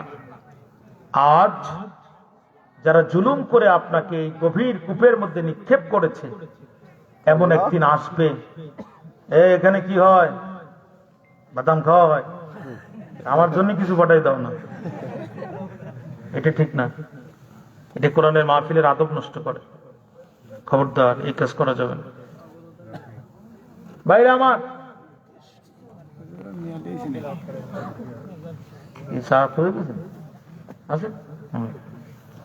আপনাদের কষ্ট হচ্ছে তো আমি বুঝতেছি। রাত 12টা বেজে গেছে, আমি শেষ করে দিচ্ছি ইনশাআল্লাহ। আগাবো, আর একটু সামনে আগাবো। ভাইরা আমার, ভাইরা আমার, ওরা হযরত ইউসুফ আলাইহিস সালামকে কূপের মধ্যে ফেলে দিয়া ওই যে জুব্বা খুলেছিল, জুব্বাটা খুলে নিয়া বকরি একটা জবাই করে জুব্বার রক্ত বকরির মধ্যে লাগায়া সন্ধ্যাবেলা কানতে কানতে বাবা ইয়াকুব আলাইহিস সালামের কাছে ফিরে আসছে। আল্লাহ রাব্বুল আলামিন সেই বর্ণনা কত সুন্দর করে দিচ্ছে। ক্বালু ইয়া আবানা ইন্না যাহাবনা নাস্তাবিকু ওয়া তারাকনা ইউসুফা ইনদা মাতাইনা ফাআকালাহু যিবু ওয়া মা আনতা বিমুমিনিন লানা ওয়ালাউ কুন্না সাদিকিন ওয়াজাউ আলা কামিসিহি বিদামিন কাযিবিন। আল্লাহু আকবার বললেন। সন্ধ্যাবেলা কানতে কানতে কি বলছে বাবা, ইন্না যাহাবনা নাস্তাবিক, আমরা গিয়েছিলাম দৌড় প্রতিযোগিতায়, ও তারাকনা ফেলে গিয়েছিলাম আমরা ইউসুফকে ইনদা মাতাইনা আমাদের জিনিসপত্রের কাছে, ফাআকালাহু যিবু, কথায় যাওয়ার তাই হলো, বাঘ আসলো ইউসুফকে খেয়ে ফেললো। ওমা আনতা বিমুমিনিন লানা, যদিও আপনি আমাদের ব্যাপারে বিশ্বাসী নন, ওয়ালাউ কুন্না সাদিকিন, অথচ আমরা সত্যবাদী। আব্বা বিশ্বাস না করেন, এই যে দেখেন আপনার ইউসুফের জুব্বা রক্ত মাখা জুব্বা, ভাইরা আমার আমি জানতে চাই ওই আপন ভাইরা ইউসুফ আলাইহিস সালামের জুব্বার ভিতরে যে রক্ত লাগাইছিল, এই রক্তটা নবী ইউসুফের রক্ত নাকি বকরির রক্ত? এখন বলেন তো দেখি, এই রক্তটা সত্য রক্ত নাকি মিথ্যা রক্ত? আজ আলেমদের শরীরে যত রক্তের দাগ দেওয়া হয়, কসম আল্লাহর একটা রক্তের দাগ সত্য নয়, সব মিথ্যা রক্তের দাগ। ঠিক টিভি চ্যানেলগুলোতে বসে আলেমদেরকে ধর্ষণকারী বললেন যিনি, বর্তমানে ধর্ষণ মামলার আসামি তিনি। কথা বলেন ঠিক না ঠিক? প্রিয় ভাইরা, টিভি চ্যানেলগুলোতে বসে আলেমদেরকে চরিত্রহীন বললেন যিনি, বর্তমানে সংবাদ প্রচার হলো 40টা বয়ফ্রেন্ডের মালিক তিনি। এক মহিলা বলে 40টা সামলায়, কোন যুগে আসলাম? এইগুলো বা কি জাতের পুরুষ? জীবন যৌবন সব শেষ করে ফেলছে। কথা কম না? ভাইরা, আপনাদের কিচ্ছু করা লাগবে না, আপনারা এখন শুধু স্টেডিয়ামে বসে খেলা দেখবেন। আলেমদের রক্ত বড় পিতা রক্ত, পৃথিবীর কেউ এই রক্ত হজম করতে পারে নাই। আলেমদের নামে যারা মিথ্যা মামলা দিয়ে আলেমদের রক্ত জড়িয়েছে, ধর্ষণকারী বানিয়েছে, একটার পর একটা এখন নিজেরা ধর্ষণ মামলার আসামি হচ্ছে। আপনাদের কিছু করা লাগবে না, আপনারা শুধু গ্যালারিতে বসে খেলা দেখবেন। ওরাই ফাউল করে প্ল্যান্টে দিয়ে গোল দিয়ে দেবে, আর আপনারা এখানে বসে হাততালি দেবে। হ্যাঁ, শুরু হয়েছে বলে কেবল একটা পড়ছে। অপেক্ষা করে আলেমদেরকে চরিত্রহীন পরিচয় করলো যিনি, 40টা বয়ফ্রেন্ডের মালিক তিনি। কল্পনা করতে পারেন কোন যুগে চলে আসছি আমরা? বক্তব্য লম্বা করবো না। বাবা একবার সাল্লাম বুঝতে পারলেন কোন বাঘ আমার ইউসুফ রেখেছে। এত সুন্দর জুব্বার ভিতর থেকে একজন মানুষে খেলো, কিন্তু জুব্বায় কোনো দাঁতের আঘাত লাগলো না। এ বাঘ তো যেন তেন বাঘ না, এ বাঘ তো দীর্ঘদিন বিদেশে থেকে কেমনে ধরতে হয় কেমনে খাইতে হয় প্রশিক্ষণ নিয়েছে, তারপর জঙ্গলে ফিরে এসেছে। এ তো ধরতেও জানে, এ বাঘ তো খাইতেও জানে, ঠিক কিনা? এ তো যেন তেন বাঘ না, এ কিভাবে ধরতে হয় এ তো প্রশিক্ষণ নিয়ে জঙ্গলে নেমেছে। ফাসাবরুন জামিল, অতএব এই অবস্থায় আমি উত্তম ধৈর্য ধারণ করলাম। আমার ইউসুফকে আমি আমার আল্লাহর নিরাপত্তায় দিয়ে দিলাম। ভাইরা আমার, একান্ত আপনজনেরা আমার, আল্লাহর কোরআন বলছে ওয়াজাআত সাইয়ারাতু ফাআরসালু ওয়ারিদাহুম ফাআদলা দাল্লাহু ক্বালা ইয়া বুশরা হাযা গুলাম। কাফেলার লোকজন ব্যবসা করে সিরিয়া থেকে বর্ডার হয়ে মিশরে যাচ্ছিল, যখন কূপের কাছে আসলো যখন পানি কিভাবে লাগলো, তখন ওরা পানি নেওয়ার জন্য পাত্র কূপের মধ্যে দেয়। আল্লাহর ফেরেশতা জিবরাইল হযরত ইউসুফ আলাইহিস সালামকে তুলে ওদের পাত্রের ভিতরে উঠায় দেয়। ওরা যখন বালতির দড়ি টানতেছে আর ইউসুফ আলাইহিস সালামের মুখমণ্ডল দেখতে পাচ্ছে, মনে হচ্ছে মানুষ না, পানির পাত্রের ভিতর দিয়া পূর্ণিমা রবি শচির চাঁদ উঠে আসতেছে। বড় আশ্চর্য হয়ে গেল। ক্বালা ইয়া বুশরা হাযা গুলাম, ওরা চিৎকার করে বলে সুসংবাদ সুসংবাদ, পানি নেওয়ার জন্য পাত্র দিলাম। এই কত চমৎকার গোলাম পেলাম। ভাইরা আমার, মেরাজের রজনী থেকে আল্লাহ রাসূল ফিরে আসলেন।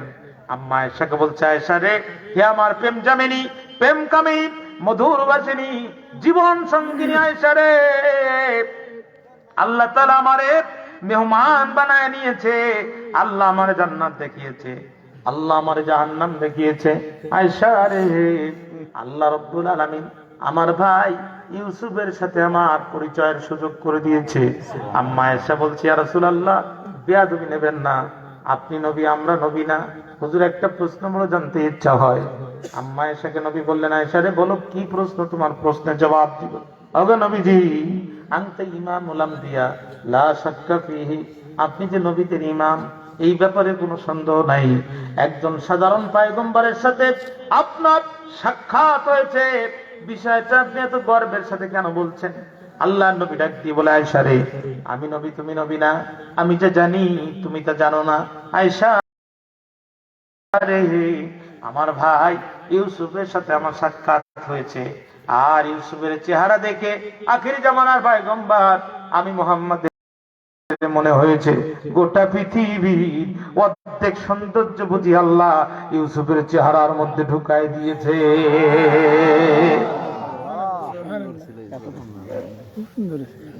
মুসা আলাইহিস সালামের লাঠি আর ইউসুফ আলাইহিস সালামের চেহারা ছিল তাদের মুজিজা। জোরে বলেন না সুবহানাল্লাহ। আমার নবী তাহলে দেখতে কেমন? আম্মা আয়েশা ডাক দিয়ে বলে, ও মদিনার মেয়েরা, শুনেছি নবী ইউসুফকে দেখে তোমরা তোমাদের ছুরি দিয়ে নিজেদের আঙ্গুল কাটছিলা, টপ টপ করে রক্ত ঝরঝর করে জমিনে পড়েছে, তোমরা বলে কিছু বুঝতে পারো নাই। আমি আয়েশা বলি, আমার নবীকে যদি জীবনে একটি বার তোমরা দেখতে, আঙ্গুল নয়, নিজেরা নিজেদের কলিজা পর্যন্ত কেটে ফেলতে বোঝার ক্ষমতা ছিল না। লম্বা করবো না, যাত্রী দল তখন তুলে ফেলেছে। ভাইরা তো 2 জন করে ডিউটি দিয়েছে, পালাক ক্রমে 2 জন, 3 জন যায় 3 জন আসে, 2 জন যায় 2 জন আসে। কারণ ইউসুফ উঠে যদি দৌড় দেয় আর এক দৌড় দিয়ে যদি বাড়ি চলে যায়, আমও যাবে, সালাও যাবে, কানতে কানতে চোখও যাবে। মনোযোগ নাই তো আপনাদের? আছে, কথার দিকে মনোযোগ ভাইরা। ভাইরা আমার, ইতিমধ্যে কাফেলার লোকজন যখন উঠে গেছে, ওই বাইরা এসে বলছে, কি ব্যাপার, এত চমৎকার গোলাম পেলে কোথায়? ওই যে কূপটি যেথায় পেয়েছে সেটাই। বলছে, এখন তোমরা কি করতে চাও? আমাদের পানির পাত্রে গোলাম ধরা পড়েছে, আমরা নিয়ে যেতে চাই। ভাইরা বলছে, এতটা পাও, এত চমৎকার গোলাম পাও, আর আমাদের বুকের উপর দিয়ে নিয়ে যেতে চাও? কাফেলার লোকজন বলছে, তোমরা কারা? চেহারা দেখে বোঝো না আমরা কারা? কি করতে চাও? কথা কম কাজ বেশি।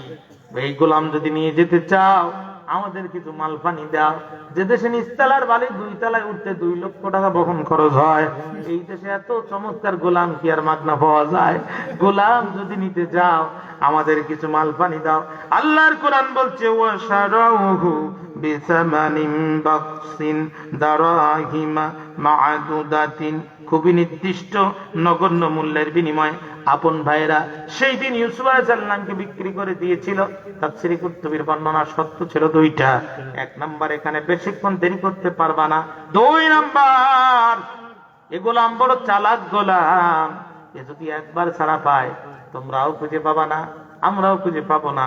কথায় বেড়ে নিয়ে যাবে যখন, হাত আর পা বেঁধে কূপের উপরে উঠাবে, তখন নবী ইউসুফ আলাইহিস সালামকে হাত পা বেঁধে উটের পরে উঠানো হলো।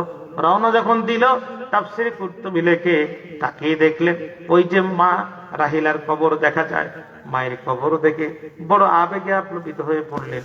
শিশু নবী হাতে দড়ি, পায়ে বেড়ি পড়া অবস্থায় উটের পিঠ থেকে লাফিয়ে পড়েছে, হামাগুড়ি দিতে দিতে মায়ের কবরের সামনে যেয়ে বলছে, ইমাম কুরতুবী দেখেন, ইরফা রাসাকি ইয়া উম্মি, নবী ইউসুফ ডাক দিয়ে বলে, মারে, ও মা,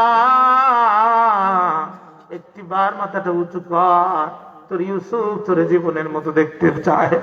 মারে, বাবার খোঁজ খবর রাখি না, ভাই বিনিয়ামিন কতদিন দেখি না, কোন অপরাধে আপন পিতার ওরসে জন্ম নেয়া ভাইরা আমারে কূপের মধ্যে ফেলে দিল, জানি না কোন বেয়াদবির কারণে আমারে আজ পরবাসীর কারে বিক্রি করে দিয়েছে রে মা, তাও আমি জানি না। তোর কবরের সামনে তোর ইউসুফ আর কখনো আসবে না। মানে একটিবার মাথাটা উঁচু কর, তোর দেখতে তো আমার কলেজে ফেটে যায়। মনে হয় যেন নবী ইউসুফের কান্নায় সেই দিন আকাশ পর্যন্ত ভেঙে পড়বে, আকাশ বাতাস ভারী হয়ে গেল, পৃথিবী স্তম্ভিত হয়ে গেল, কিন্তু জালেমের হৃদয় বিন্দু মাত্র টলল না। আজও গ্রামের মধ্যে ঢুকে দেখেন, গভীর রাত্রিতে সন্তানহারা পিতার কান্নায় আকাশ বাতাস ভারী হয়, কিন্তু জালিমের হৃদয় প্রকম্পিত হয় না। ভাইরা আমার, নবী ইউসুফ মায়ের কবরের সামনের দিকে যখন হাঁটতে কাঁদতে কাঁদতে গামাগুড়ি দিতে দিতে যায়, কাফেলার লোকজন মনে করলো ইউসুফ মনে হয় পালায়, পিছন দিক থেকে যে আঘাত করা শুরু করলো, হাতে দড়ি পায়ে বেড়ি, মায়ের কবর সামনে। আবার কাফেলার লোকের নির্যাতন বরদাস্ত করতে পারলেন না, শুধু পিছন দিকে ফিরে মনটা খারাপ করে ছোট্ট মানুষ একটি কথা বলল, মারিস না, চেহারা দেখে কি বুঝিস না আমরা পালানোর মতো গোলাম না। Many times before their death, the valiant never test of death buttons. কাপুরুষেরা মৃত্যুর পূর্বে অনেকবার মরে, কিন্তু এক পিতার রক্তে যে মর্তে মুমিন জন্মগ্রহণ করে মৃত্যুর স্বাদ সে জীবনে একবারই বরণ করে। কথা বলেন ঠিক না ঠিক? অতএব মারিস না, চেহারা দেখে বুঝিস না আমরা পালানোর মতো গোলাম না। আমরা সেই মুসলমান অসুস্থ রুগ্ন যুদ্ধার ভাঙ্গা তরবারি খরস্রোত দজলা পার হয়ে গোটা আফ্রিকায় কালেমার পতাকা উড়িয়েছিলাম। আমরা সেই মুসলমান তারিক বিন জিয়াদের নেতৃত্বে ভূমধ্যসাগর পাড়ি দিয়ে গোটা স্পেন সহ ইউরোপে কালেমার পতাকা শতাব্দীর পর শতাব্দী পথ পথ করে উড়াই দিয়েছিলাম। আমরা সেই মুসলমান। 313 জন সাহাবী নিয়ে বিশ্বনবীর নেতৃত্বে মুসলমানরা বদরের প্রান্তে লড়েছে, অহুদে লড়েছে, খন্দকে লড়েছে, তাবুকে লড়েছে, বাতিলের কাছে ময়দান ছেড়ে দেয় নাই। আমরা জানি ইসলামের কথা বললে সাহাবীদের চোখ তুলে নেওয়া হয়েছে, কান কেটে নেওয়া হয়েছে, হাত পা কেটে নেওয়া হয়েছে, জীবন্ত মানুষগুলোকে শহীদ করে দেওয়া হয়েছে। আমাদের হাত কেটে নেওয়া হতে পারে, আমাদের জীবন কেড়ে নেওয়া হতে পারে, এটা জেনে বুঝেই এই ময়দানে আল্লাহু আকবার আওয়াজ দিয়েছি। হাতে চুরি দিয়ে বসে থাকার জন্য নয়, আল্লাহর জমিনে আল্লাহর কোরআনের রাজ কায়েমের জন্য।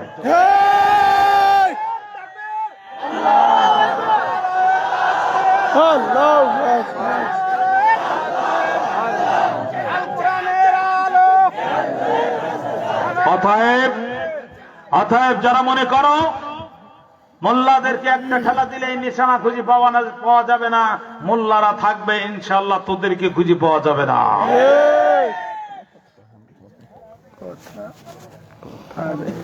ভাই আমার, এরপরও নির্যাতন বন্ধ হয় না। নবী ইউসুফ আলাইহিস সালাম আর দেরি করলেন না, আকাশের দিকে তাকিয়ে কি যেন দোয়া পড়লেন। মুহূর্তের মধ্যে পরিষ্কার পরিচ্ছন্ন আকাশ অন্ধকার হয়ে গেল, বালু ঘূর্ণিঝড় শুরু হয়ে গেল। তার কারণ হলো আল্লাহর প্রিয় বান্দারা যেই জমিনে জুলুম আর নির্যাতনের শিকার হয়, আল্লাহর আকাশের গজবের দরজা ওই জমিনের জন্য উন্মুক্ত হয়ে যায়। কথা বলেন না কেন? আমরা এখন রহমতের মধ্যে আছি না গজবের মধ্যে আছি? একটার পর একটা গজব। গজব তো শুরু হয়েছে এই দেশে গুজব দিয়া, কি দিয়া? গুজব দিয়া, ছেলে ধরা গুজব। আপনাদের তো মনে নাই, বাঙালি তো একটার পর একটা ইস্যু আসে আর বাঙালি ভুলতে বসে। হ্যাঁ, মা গেছে তার সন্তানকে স্কুলে আনতে, ছেলে ধরা বলে পিটায় নিহত করে ফেলেছে। আপনি দেখেন নাই পত্রিকা? দেখছি। সেই গজব ঢুকছে 2 দিন পরে ডেঙ্গু মশার ভিতরে, 3 জন 4 জন করে মশার আক্রমণে মানুষ মারা যায়। বলছে ওটা একটা গুজব, কেউ বিশ্বাস করবেন না। সাংবাদিকরা সরাসরি হসপিটাল থেকে সম্প্রচার করলো, যখন ওনারা বললো তখন ভয় পাওয়ার কোনো কারণ নাই, আমরা বিদেশ থেকে স্প্রে এনেছি ভাই, এবার স্প্রে করে দেখা গেল দেশি মশাই মরে না, তার ডেঙ্গু মরবে কেমনে? ওখানেও ভেজা, ওখানেও। 2 দিন পরে ডেঙ্গুর গজব ঢুকলো বুলবুলের ভিতরে। মনে আছে বুলবুল ঝড়ের কথা? কথা কন না কেন? 10 নম্বর সতর্ক সংকেত, বুলবুলকে মোকাবেলা করা হবে। আপনারা ভয় পাবেন না। আমাদের সাতক্ষীরা মুরব্বী চিন্তা করলো, ওরা যখন মোকাবেলা করবে আমার আর ভয় করে লাভ নেই, আমি নাকে দুলালে সরিষার তেল দিয়ে ঘুমাই। মুরব্বী ঘুমালো, সকালে উঠে বদনা নিয়ে বাড়ির পিছনে যেয়ে দেখে টয়লেট নাই। মোকাবেলা করার ঠেলা নিচতলার টয়লেট 2 তলায় উঠে গেছে। 2 দিন পরে সেই গজব ঢুকছে পেঁয়াজের ভিতরে। কিসের ভিতরে? সকালে 50, বিকালে 100, পরের দিন 150, এরপরের দিন 200। ডিসকভারের ট্রিগার চাপলে গ্যাস যেমন দ্রুত ওঠে, পেঁয়াজের দামও দ্রুত উঠছে। 60 টাকার চাউল রান্না করতে হবে 300 টাকার পেঁয়াজ দিয়া, মানে জামার থেকে গেঞ্জি ঝুল লম্বা বেশি হয়ে গেছে। এখন আগে গেঞ্জি ভিতরে পড়তাম, পাঞ্জাবি উপরে পড়তাম, এখন চিন্তা করলাম আগেই পাঞ্জাবি পরবো, তার উপরে গেঞ্জি পরবো। কথা বল না? চাচা শুধু বাজারে যায় আর ফেরত আসে, বাজারে যায় ফেরত আসে। চাচি আম্মা কয় পেঁয়াজ কোথায়? কয় আমি রাতে তাহাজ্জুদ পড়েছি, তুই সুন্দর করে যায় না মাঝে বয়, আমি আসবো না যতক্ষণ তুই জিকির ছাড়বি না ততক্ষণ। এই বলে চাচি আম্মারা যায় না মাঝে বসায়। চাচা কই জুড়ে যে দেখে পেঁয়াজের দাম 300। কথা কন না? চাচা চিন্তা করলো আর দরকার নেই, দোয়া দূর যথেষ্ট হয়েছে। আল্লাহর উপরে ভরসা করে পেঁয়াজ মনে করে 2 কেজি মূলা কিনে বাড়িতে আসছে। চাচি আম্মা কয় পেঁয়াজ কোথায়? কয় পেঁয়াজ মূলাকেই পেঁয়াজ মনে করে কাম সারো। কথা কন না? পেঁয়াজের দাম 300 টাকা কেন? 3000 টাকা কেজি হলো আমাদের হুজুরদের কোনো কিছু যায় আসে না, কারণ আমরা প্রায় 7 মাসই আপনাদের বাড়িতে খাই। কথা বুঝেন নাই? মসজিদে নামাজ পড়াতে গেলে হুজুর লাগবে, মুয়াজ্জিনে আযান দিতে গেলে হুজুর লাগবে। আর তোমার যে অবস্থা, বেশি টাউটামি করবা, তোমার বাবার জানাজা পড়বো, কোনো দোয়া পড়বো না। তুই মনে করতেছ আমার হাতে কিছু নাই, আমার হাতে যা আছে তুমি লাশ এই সামনে শুয়ে থাকবা, আমি ওইভাবে শুধু ওইভাবে করে তোমাকে মেরে সাইজ করে দেবো, তুমি বলতেও পারবা না পিছনে কারা আছো, হুজুর কিন্তু আমার জানাজা পড়াচ্ছে, কোনো দোয়া পড়তেছে না। এ কথা বলার সুযোগও তোমার হাতে নাই। কথা বলেন না কেন প্রিয় ভাই? এ কথা বলার সুযোগও তোমার হাতে। খুব সাবধান। আমাদের নেতারা বললো আপনারা পেঁয়াজ ছাড়া তরকারি খান, আমরা পেঁয়াজ ছাড়া 21 প্রকার তরকারি রান্না করে খেয়েছি, খুব মজা লেগেছে। কথা কন না? এই বক্তব্য তো আমার দেশের গরিব মুসলমানের পেটের মধ্যে লাথি মেরে দিয়েছে। আমার দেশের মুসলমানরা তো 21 ধরনের তরকারি খায় না। এদের তো আর দুর্নীতি করা টাকা নাই। এরা ফজরের নামাজে ওঠে, ঠান্ডা পানি দিয়ে উযু করে, 2 রাকাত নামাজ জামাতে আদায় করে, 1 প্লেট পান্তা ভাত, 1টি পেঁয়াজ, 1টি কাঁচামরিচ, 1 চিমটি লবণ দিয়ে খেয়ে সারাদিন তারা পরিশ্রম করে। গরিবের পেটে লাথি মেরে জাহান্নামী সিন্ডিকেট ব্যবসায়ীরা ঠিক গরিবের পেটে লাথি মেরে পেঁয়াজটা তুলে নিল। আছে কাঁচামরিচ, কাঁচা ঝাল, পান্তা, লবণ। 2 দিন পরে পেঁয়াজের গজব ঢুকছে লবণের ভিতরে। আমি দিনাজপুর থেকে মাহফিল করে আসতেছি, প্রতিমধ্যে গোবিন্দগঞ্জ, বিশাল লাইন। কি খবর ভাই? বলতে সিয়ারাতে থেকে মনে হয় মানুষের বাড়ি খান বাজারে যান না। আমি তো কথা সত্য, কিন্তু কাহিনী কি কয়, হুজুর টাকা বেশি কিন্তু বাজারে পেঁয়াজ আছে, হুজুর টাকা দিয়ে করবেন কি, মার্কেটে লবণই নাই। কথা বলেন না? এটা রহমত না গজব? যেরকম রহমত না গজব? এবার গরিবের প্লেট থেকে পেঁয়াজ নিলেন, লবণ নিলেন, কাঁচা ঝাল আর পান্তা। 2 দিন পরে যদি চাউলের মূল্য বৃদ্ধি পায়, কাঁচা ঝাল চিবানো ছাড়া বুদ্ধি নেই। এটা রহমত না গজব? বগুড়াতে মাহফিল করে রাত্রে মাদ্রাসার হাফেজ সাহেবকে বললাম, এই গভীর রাতে আমি আর ভাত খাবো না, আপনি আমার জন্য মুড়ি পাঠান। মুড়ি দিল 1 ব্যাগ, চানাচুর বড় 1 ব্যাগ, কাঁচামরিচ 10টা, মাগার পেঁয়াজ নাই। এখন যেইটার দাম 300 টাকা, এইটা আমি আর কেমনে চাই আপনারা? 2 দিন পরে এই পেঁয়াজের গজব লবণ, লবণের গজব ঢুকছে করোনার ভিতরে। কথা কন না? আগে আমরা ওয়াজ করতাম, মা বোনেরা মুখ খুলে বাইর হবেন না। বুঝতে 1400 বছরের পুরাতন হুজুর, এখন আর চলে না। আল্লাহ চলে না, তোরও পড়াবো, তোর স্বামীটারও পড়াবো। কথা কন না? এখন স্ত্রীও মাছ দিয়ে মুখ ঢাকে, এতে স্বামীটাও ঢাকে। ঘরের থেকে বাইরে বসে স্বামী কয়, রহিমা মাছ নিছে তো, মানে জানে যে ওর ধরলে আমারও বিপদ আছে। কি বিপদ? আগে কৈজুরি বাজারে বিআই বিআই রে দেখলে কোলাকুলি করতে বাড়ি না নিয়ে ছাড়তো না, এখন দেখে বিআই পিছন দিক থেকে পালায়। প্রত্যেকটা মানুষকে সন্দেহ করে, না জানি ওর শরীরের মধ্যে করোনা আছে। কথা বলেন না কেন? একজন আর একজনের দেখলেই চোরের মতো পালায়, পরিচয় দিতে চায় না, মুখ ডেকে রাখে। কি সাংঘাতিক ব্যাপার। বলতেছে আপনারা কেউ কাছাকাছি আসবেন না, 3 ফুট দূরত্ব বজায় রাখছে। এক কুত্তার বলে করোনা হয়েছে, কুত্তা বলে ঘেঁষে দিছে, 7 জনের নাকি করোনা ঢুকছে। একই বিপদ।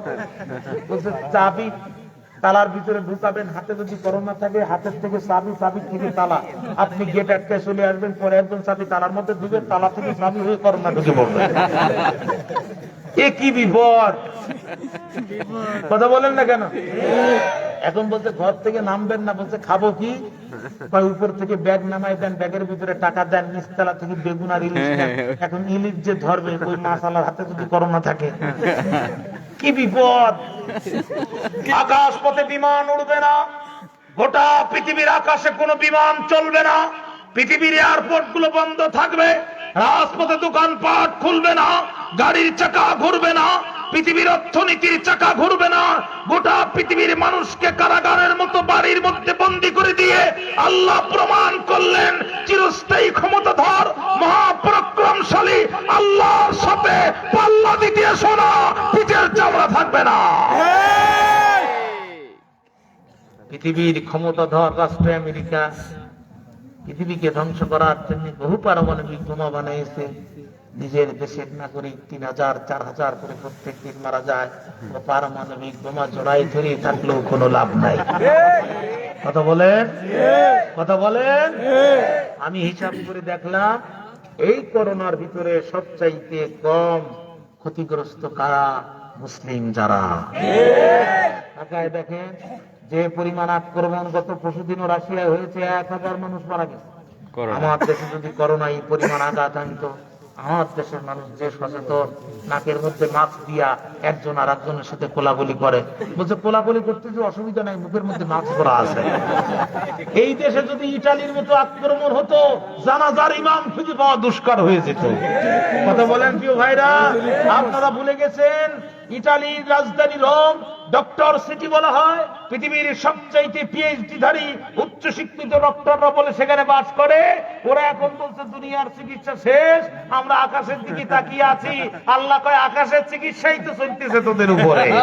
বিনা যুদ্ধে বিনা অপরাধে আফগানিস্তানকে 20 বছর ধরে যুদ্ধ করেছো, মুসলিম নারীদের ইজ্জত লুণ্ঠন করেছো, মুসলিম শিশুদের রক্ত দিয়ে তোমরা গোসল করেছো, ইরাককে ভেঙে খান খান করেছো, কাশ্মীরের রক্ত প্রত্যেক দিন তোমরা পান করছো।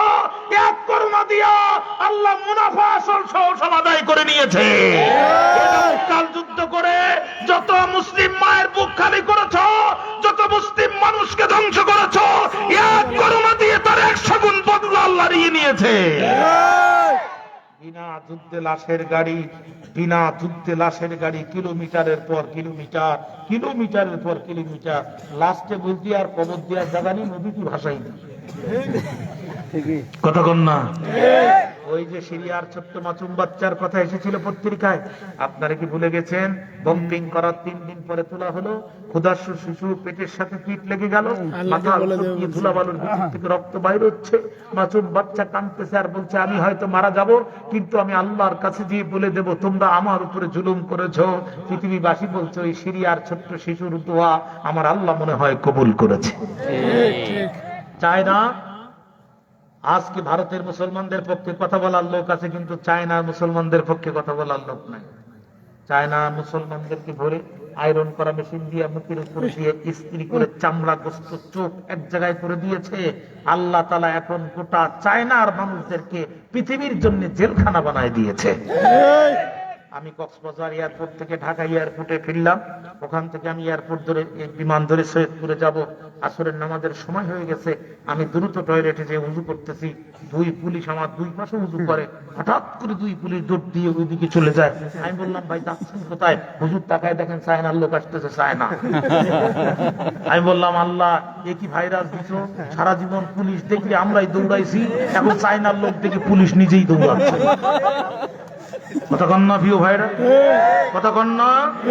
এখন চায়নার মানুষ বাসে নিতে চায় না, চায়নার লোকদের সাথে এক গাড়িতে যেতে চায় না, চায়নার লোকদের সাথে ঢাকা শহরে এক ফ্ল্যাটে যেতে চায় না।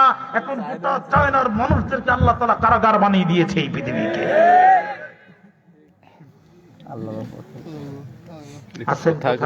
পুকুরে যখন ভাইরাস লাগে, ছোট পুটু মরে, বড় পুটু মরে, সর পুটি মরে, দেশীয় পুটি মরে, জাপানি পুটি মরে, ছোট মাছ মরে, বড় মাছ মরে।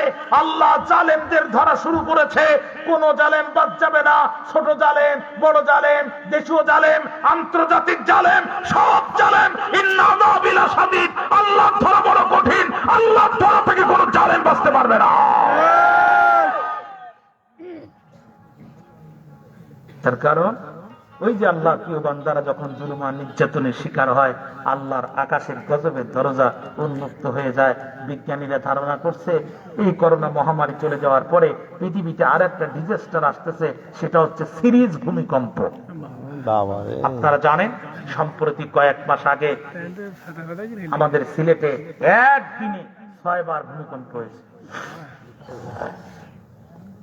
আপনাদের তো ঘুমেছিল, আমার দিকে মনোযোগ আছে আপনাদের? 6 বার ভূমিকম্প। এতদিন তুমি ড্রাম দিয়ে নেচেছো, এখন তুমি নাচতে নাচো, আল্লাহ তোমারে নাচাবে। সিরিজ ভূমিকম্প। কাজে সাবধান, জাতির উপরে জুলুম করো না, জাতির উপরে জুলুম করো না। জুলুমের পরিণাম ভালো না। জুলুম করার কারণে বহু জাতিকে আল্লাহ মাটির সাথে মিশায় দিয়েছে। ভাইরা আমার, ওরা চোখ খুলতে পারে না। মরুভূমির মধ্যে ঝড়, বড় মারাত্মক ঝড়, চোখ খুলতে পারে না, গোলাম দেখতে পারে না। একজন আরেকজন বললো আমাদের সে গোলাম কোথায়? আর একজন পাশ থেকে বলছে খবরদার আরেকটি আঘাত করবা না। আমি খুব কাছ থেকে দেখেছি ওই গোলাম আকাশের দিকে তাকিয়ে কি যেন বলতে দেরি হয়েছে। আকাশ অন্ধকার হতে দেরি হয় নাই। অর্থাৎ ও গোলাম সাধারণ গোলাম নয়, ও গোলামের সাথে আরশে আজিমের সম্পর্ক। জোরে বলেন কথা ঠিক কিনা? ইউসুফ আলাইহিস সালামের কাছে ক্ষমা প্রার্থনা করলো। আল্লাহর পয়গম্বর হযরত ইউসুফ আলাইহিস সালাম ওদেরকে maaf করে দিল। মুহূর্তের মধ্যে আবার আকাশের দিকে তাকিয়ে কি যেন দোয়া পড়লেন। তাফসীর কুরতুবী লেখে পয়গম্বর ইউসুফ দোয়া করেছেন, দোয়া শেষ হতে দেরি হয়েছে, অন্ধকার ঘনাঘাটা যুক্ত আকাশ পরিচ্ছন্ন হতে দেরি হয় নাই।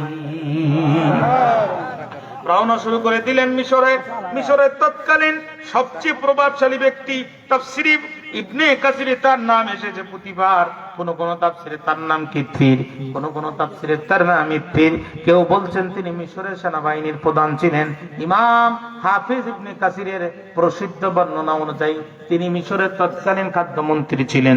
নাম তার আজিজি মেসের প্রতিবার সুন্দরী স্ত্রী জুলেখার জন্য একটি গোলাম খরিদ করতে আসলেন। যখন ইউসুফ আলাইহিস সালামকে দেখলেন, তখন ইউসুফ আলাইহিস সালামকে দেখে আর কাল বিলম্ব করলেন না। মুখে বললেন বিক্রম দাম কত? মুখে বলেছে দাম কত? আমার দিকে তাকান, মুখে বলেছে দাম কত?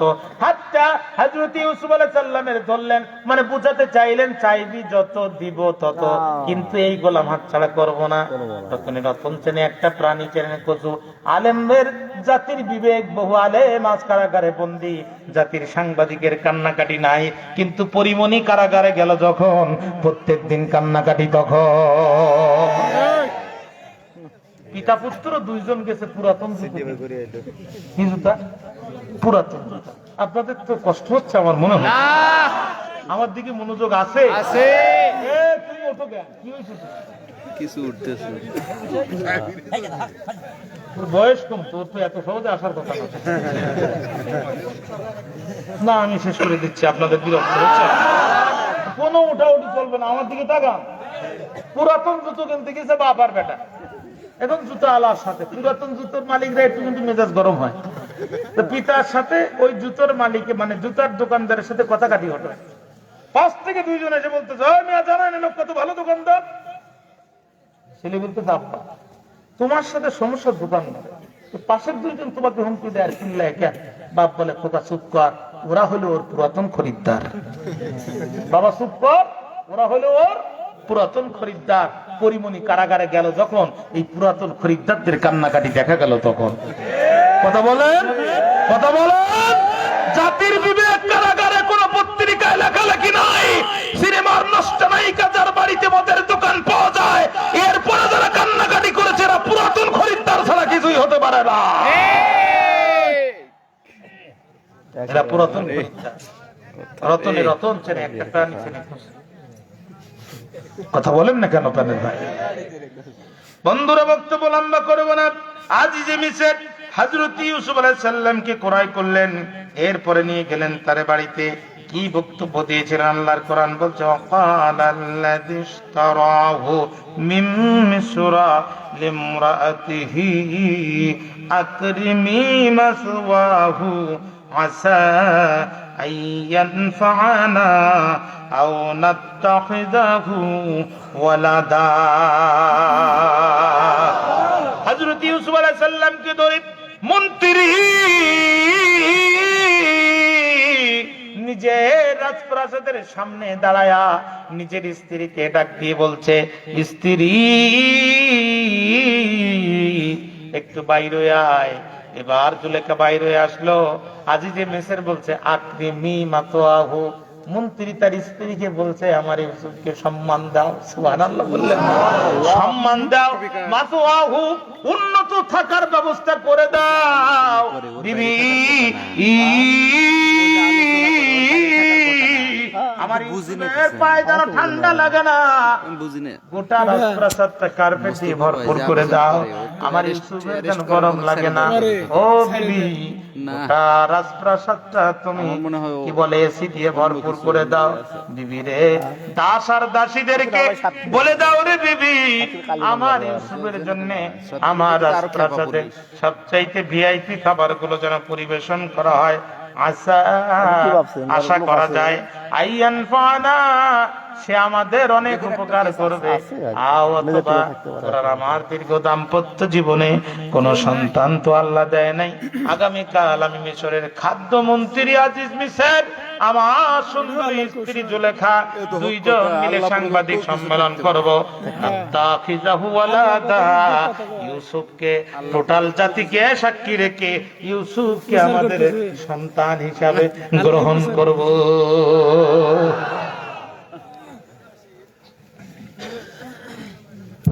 আল্লাহ বলছে, কাযা ওয়া কাযালিকা মাক্কান্না লিইউসুফা ফিল আরদ। কাযালিকা শব্দের অর্থ হচ্ছে ঠিক এইভাবে। আল্লাহ বলছে, পৃথিবীর মানুষে আমি এইভাবে ইউসুফকে প্রতিষ্ঠিত করেছিলাম। ভাইরা কূপের মধ্যে ফেলে দিয়েছিল, আমি ধরে নিয়ে রাজপ্রাসাদে তুলে দিয়েছিলাম। বুদ্ধি থাকলে বলেন তো দেখি, জমিনে প্রতিষ্ঠিত করার মালিক কে? আল্লাহ। জমিনে প্রতিষ্ঠিত করার মালিক জো বাইডেন নয়। কথা বলেন। জমিনে প্রতিষ্ঠিত করার মালিক হিলারি ক্লিনটন নয়। জমিনে প্রতিষ্ঠিত করার মালিক দাদা নরেন্দ্র মোদীও নয়। জমিনে প্রতিষ্ঠিত করার মালিক আল্লাহ। আল্লাহ যদি প্রতিষ্ঠিত করে, পৃথিবীর কেউ আপনারে জমিন থেকে তাড়ানোর ক্ষমতা রাখে না। বাস্তব কথা। এরা কি দোকান দিচ্ছে? এরা কি দোকান দিচ্ছে? কারা এরা? এই সব কালী পুজো দাঁড়ানো না। আমি আর বক্তৃতা করবো না। কোরআনের আলোচনা হচ্ছে, আর এখানে আপনার ভলেন্টিয়ার নাই। আমাদের লোকজন তো এবার আমাদের লোকজন তো ভাইরা আমার, ওয়ালিনুআল্লিমাহু মিন তা'ওয়িলিল আহাদিস, আর তার স্বপ্নের ব্যাখ্যা শিক্ষা দেওয়ার জন্য। আল্লাহু গালিবুন আলা আমরিহি, আল্লাহ বলেন, আল্লাহ তো সেই আল্লাহ যে আল্লাহ নিজের সিদ্ধান্ত বিজয়কারী। ঠিক কিনা? জমিনের কার সিদ্ধান্ত বিজয় হবে? জো বাইডেনের সিদ্ধান্ত জমিনে বিজয় হবে না। ফেরাউনের সিদ্ধান্ত জমিনে বিজয় হবে না। নমরুদের সিদ্ধান্ত বিজয় হবে না। আল্লাহ সিদ্ধান্ত নেবে যাহা, জমিনে বিজয় হবে তাহা। কথা বলেন, কথা বলেন। ভাইরা আমার, আল্লাহ ডাক দিয়ে বলে, ইউসুফ রে, এক পরীক্ষা দিয়ে তোমারে আমি কূপ থেকে তুলে রাজপ্রাসাদে পৌঁছে দিয়েছি। এবার এমন একটা পরীক্ষা নিব, এই পরীক্ষায় যদি পাস করতে পারো, সরাসরি মিশরের গভর্নরের চাবি তুলে দিব।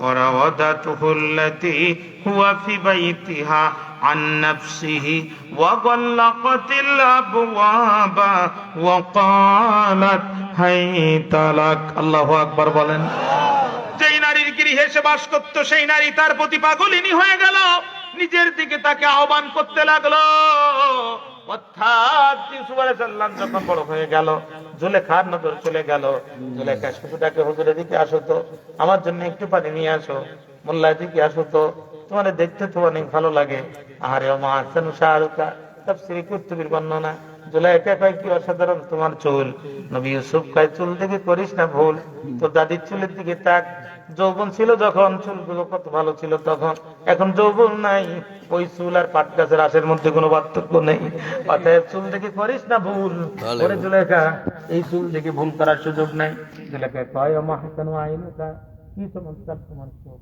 তোমার চোখ দেখলে একটা ডিরেকশন পারি না নবী ইউসুফ অতীব গভীর হয় রজনী যখন নীরবে প্রভুর নাম জপিও তখন রাত যখন গভীর হয়ে যায় আমি যাই না আমাদের কপালটা লাগাই দেই আর আমার রবের মহব্বতের চোখ দিয়ে পানি ঝরঝর করে ধরে তার মানে জুলেখা যত দিনের দিকে ডাকে নবী ইউসুফ তো আল্লাহর কথা স্মরণ করে যায় খাইতে পারি জুলেখা ডাক দিকে ইউসুফ রে খেতে পারি না শুতে পারি না বিরহের যন্ত্রণা 24 ঘন্টা আমাকে করে ছাড়ো না সাল্লাম ডাক দিয়ে আপনি কেন এমন করেন আমার কোনো বুঝে আসে না মোল্লা তুমি সব বোঝো বোঝো না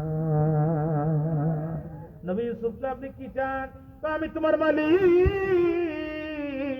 তুমি আমার গোলাম আমি যা বলবো তুমি তাই শুনবা আল্লাহর পয়গম্বর ইউসুফ আলাইহিস সালাম ডাক দিয়ে বলে কি বলতে চান তুই আমার সাথে প্রেম করবি নবী ইউসুফ বলে কান খাড়া করে শুনেন গো আকাশ ভেঙে খান খান হয়ে পড়তে জমিনে পড়তে পারে পাহাড়গুলো মাটির সাথে মিশে যেতে পারে আর সাগর মহাসাগরের ঢেউগুলো থমকে যেতে পারে কিন্তু আল্লাহর পয়গম্বর কোনদিন অবৈধ প্রেমের দিকে হাত বাড়াতে পারে না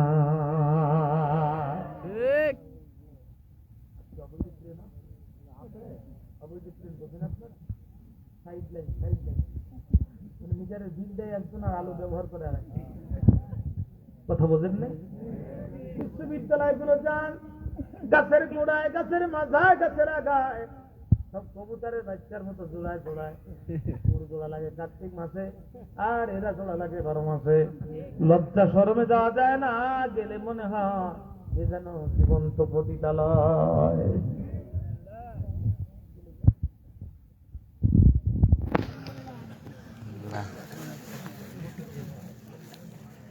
বন্দুক কোটা কিনেছো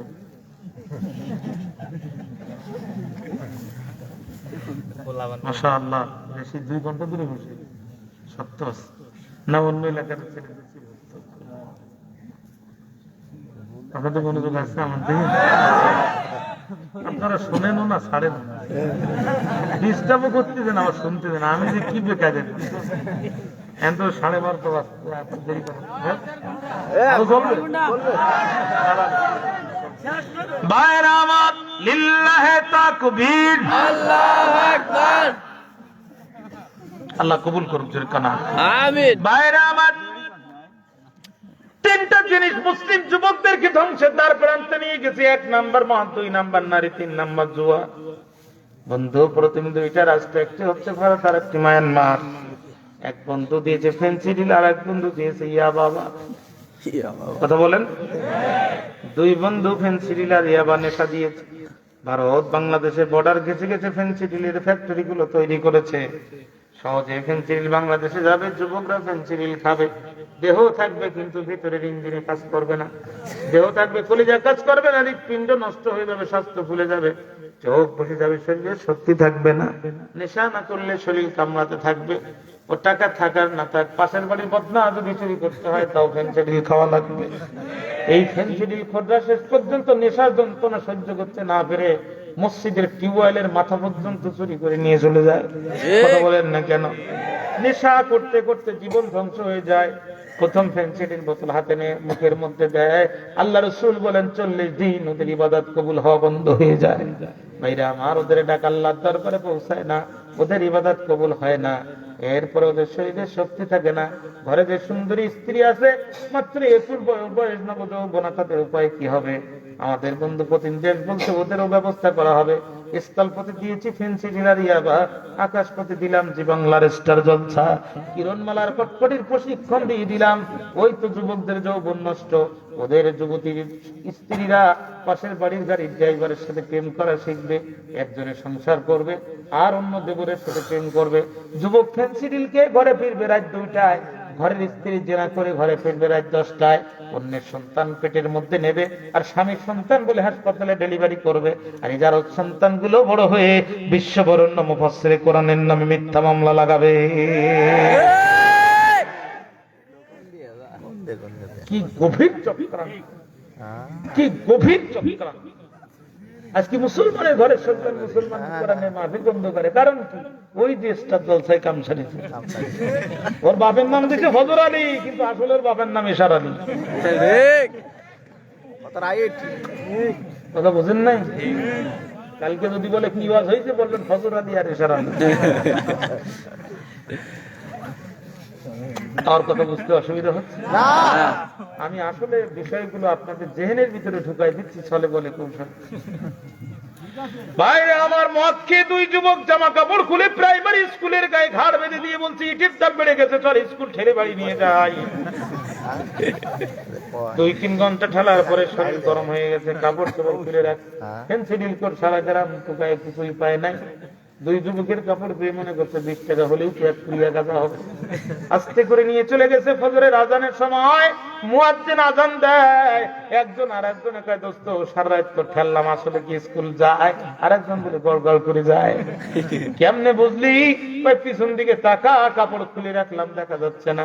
বলেন তো দেখি, নেশা করে যদি মাথার অবস্থাই হয়, ইসলাম কেন ওর দ্বারা ওর নিজের বউয়ের খেদমত সম্ভব নয়? গোটা জাতিকে ধ্বংস করে দিয়েছে, গোটা জাতিকে ধ্বংস করে দিয়েছে। কক্সবাজারে গেলাম, হুজুরে ইয়াবার বিরুদ্ধে ওয়াজ করেন। আমি বললাম লাভ নাই, পার্লামেন্টের মেম্বার ইয়াবার ডিলার। আমার মতো উল্লাহ দিয়া কিয়ামত পর্যন্ত ওয়াজ করলে লাভ হবে না। পার্লামেন্টের এমপি যিনি, এদেশের ইয়াবার সবচাইতে বড় চোরাচালানের হোতা তিনি।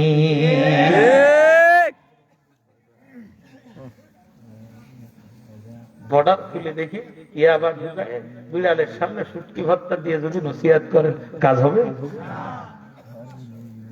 5 হাত পর পর পুলিশ দেন, 2 গজ পর পর বিডিআর দেন, 3 গজ পর পর আর্মি লাগান। ছোট্ট একটি দেশ, ছোট্ট বর্ডার, লক্ষ লক্ষ সেনাবাহিনী। ওই যে কি বলে ক্যাম্পের ভিতরে বসায় রাখা কি দরকার?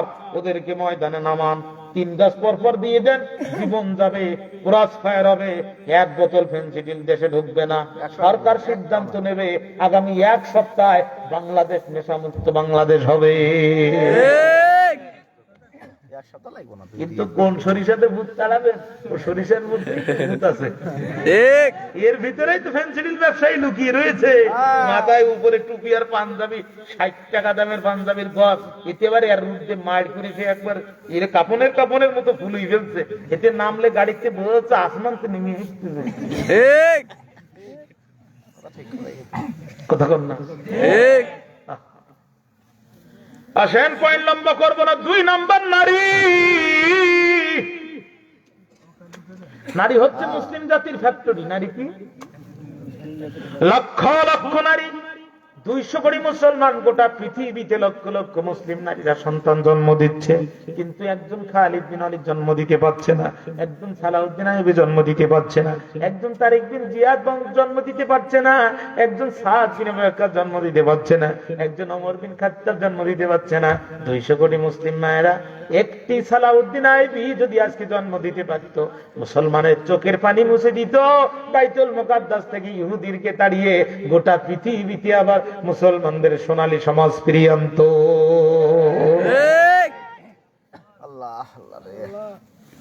কিন্তু কিভাবে দেবে? তো ফ্যাক্টরি তো গোষ্ঠী মারা সারা, ফ্যাক্টরি তো শেষ।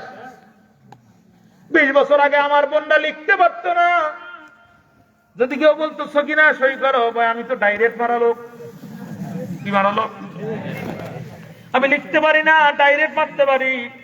আজকের সকিনা ডাক্তার, আজকের সকিনা ইঞ্জিনিয়ার, আজকের সকিনা সফটওয়্যার ইঞ্জিনিয়ার, আজকের সকিনা পুলিশ অফিসার, আজকের সকিনা আর্মির লেফটেন্যান্ট জেনারেল হয়ে গেছে। আজকের সকিনার কাছে খাতা কলম দিলে এমন স্টাইলে সিগনেচার করে, খাতার কলমের যদি জীবন থাকতো ইন্নালিল্লাহ পড়তে পড়তে ফারাক্কা পার হয়ে ইন্ডিয়ায় চলে যেত। ঠিক কথা বলেন। কিন্তু 10 বছর আগে সকিনার মাথায় ছিল হিজাব, মুখে ছিল নিকাব, বুকে ছিল জিলবাব, পরনে ছিল বোরকা।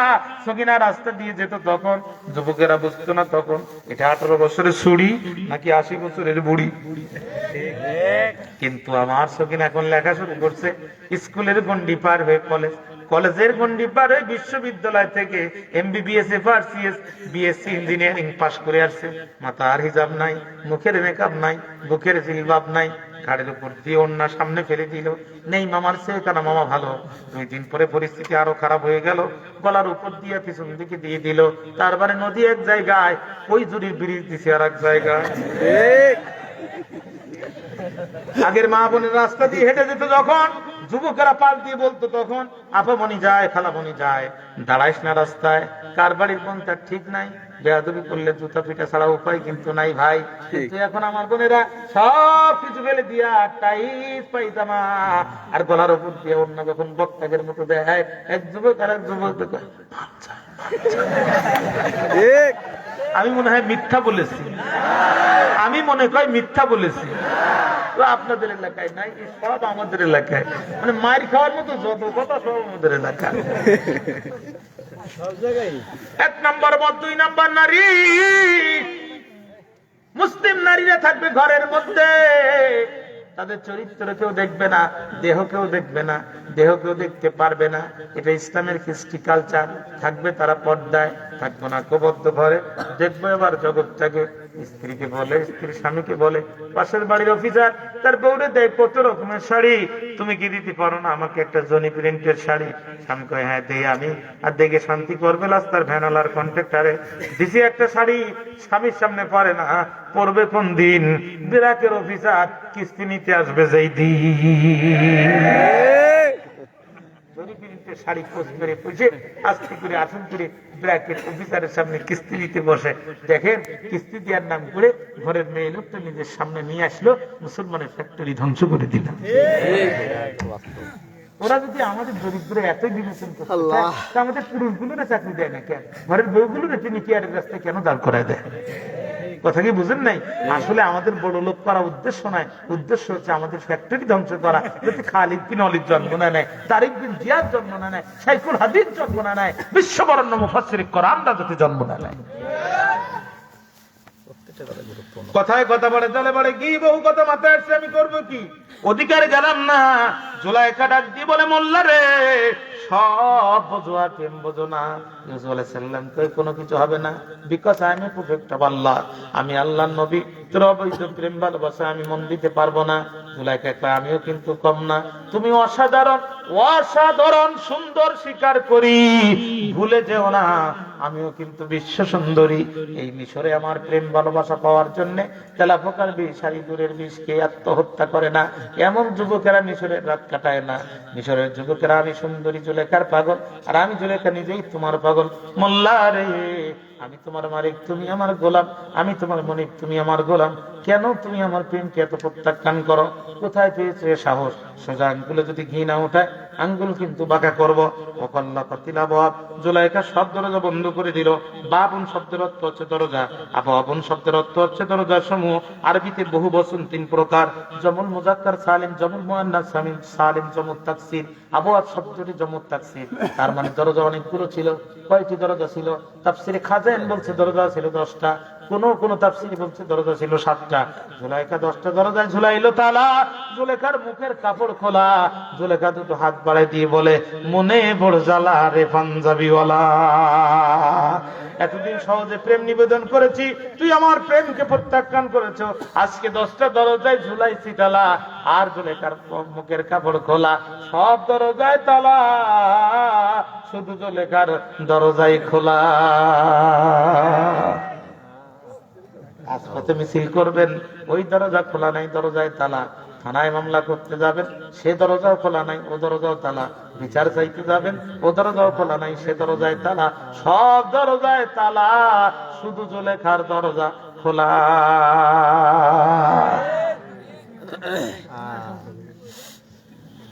বাইরে আমার জুলেখা দুটো হাত বাড়াই দিয়ে বলে, ক্বালা থাই তালাক, I am completely ready for you. তোমার প্রেম পাওয়ার জন্য, প্রেম নিবেদন করার জন্য আমি পুরোপুরি প্রস্তুত। ইউসুফ রে, আমারে গ্রহণ করো। ক্বালা মাআদাল্লাহ, ইউসুফ আলাইহিস সালাম কয়, আমি আল্লাহর কাছে আশ্রয় চাই। ইন্নাহু রাব্বি আহসানা মাসওয়ায়া, নিশ্চয় আল্লাহর কাছে আছে আমার জন্য উত্তম আশ্রয়। ইন্নাহু লা ইউফলিহুজ জালিমুন, আমার আল্লাহ তো সেই আল্লাহ যে আল্লাহ জালেমদেরকে কোচিন কালো বিজয়ী হতে দেন না। জুলেখা রে, তুমি তোমার 10টা দরজায় ঝুলিয়েছো তালা, ভুলে যেও না ইউসুফের জন্য তার রবের দরজা 24 ঘন্টা খোলা। জোরে বলেন না সুবহানাল্লাহ, আরো জোরে বলেন না সুবহানাল্লাহ।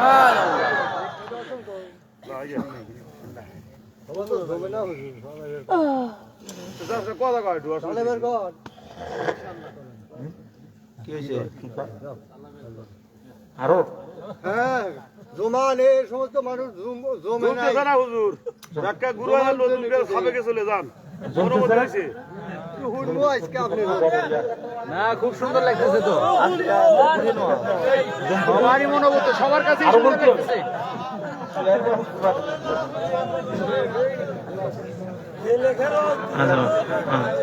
না, আমি তো কোরআন থেকে বলতে, আমি আন্দাজে কি কাউরে গালি দিতে পারবো?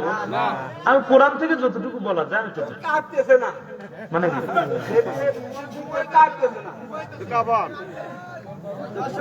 আরো কাঁপাইতে হবে, হয় কি? আজকে মাঠ গরম আছে।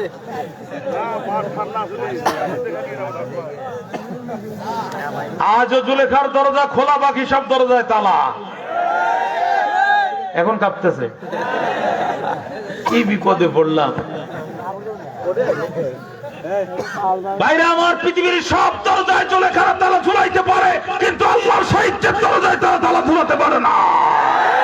পৃথিবীর সব জায়গায় চক্রান্ত করে গোটা রাস্তাকে তারা বন্ধ করে দিতে পারে, জুলুম আর নির্যাতনের স্পেশনের সমস্ত রাস্তা আটকাইতে পারে, কিন্তু আল্লাহর দরজায় তারা আটকাইতে পারে না। এই জন্য স্বৈরাচার তাদের নিজেদের পতনের সমস্ত দরজাগুলো বন্ধ করে, কিন্তু যেই দরজা দিয়ে তাদের পতন হবে এই দরজাটা তারা বন্ধ করতে পারে না। এখন কাঁপতেছে।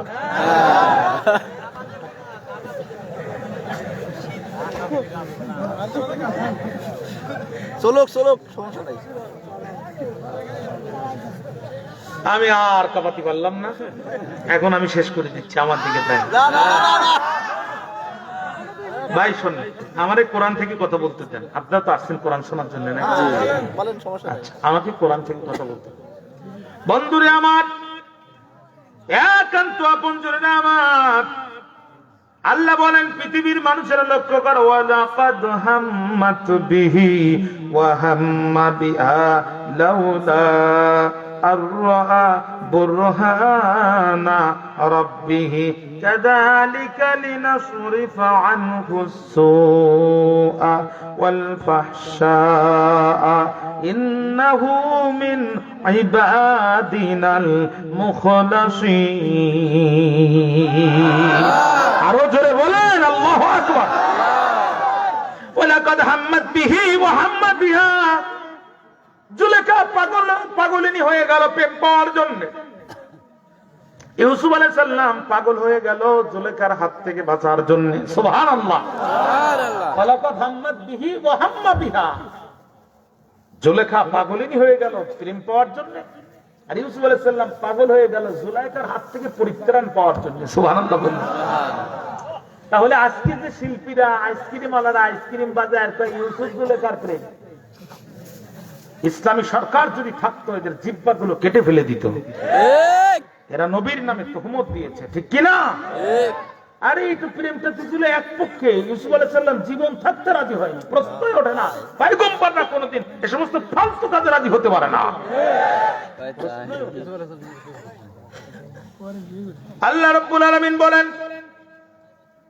লাউলা আর-রাআ বুরহান রাব্বিহি, আর ইউসুফ বাঁচতে পারতো না যদি আল্লাহ তাআলা বুরহান না দেখায় দিত।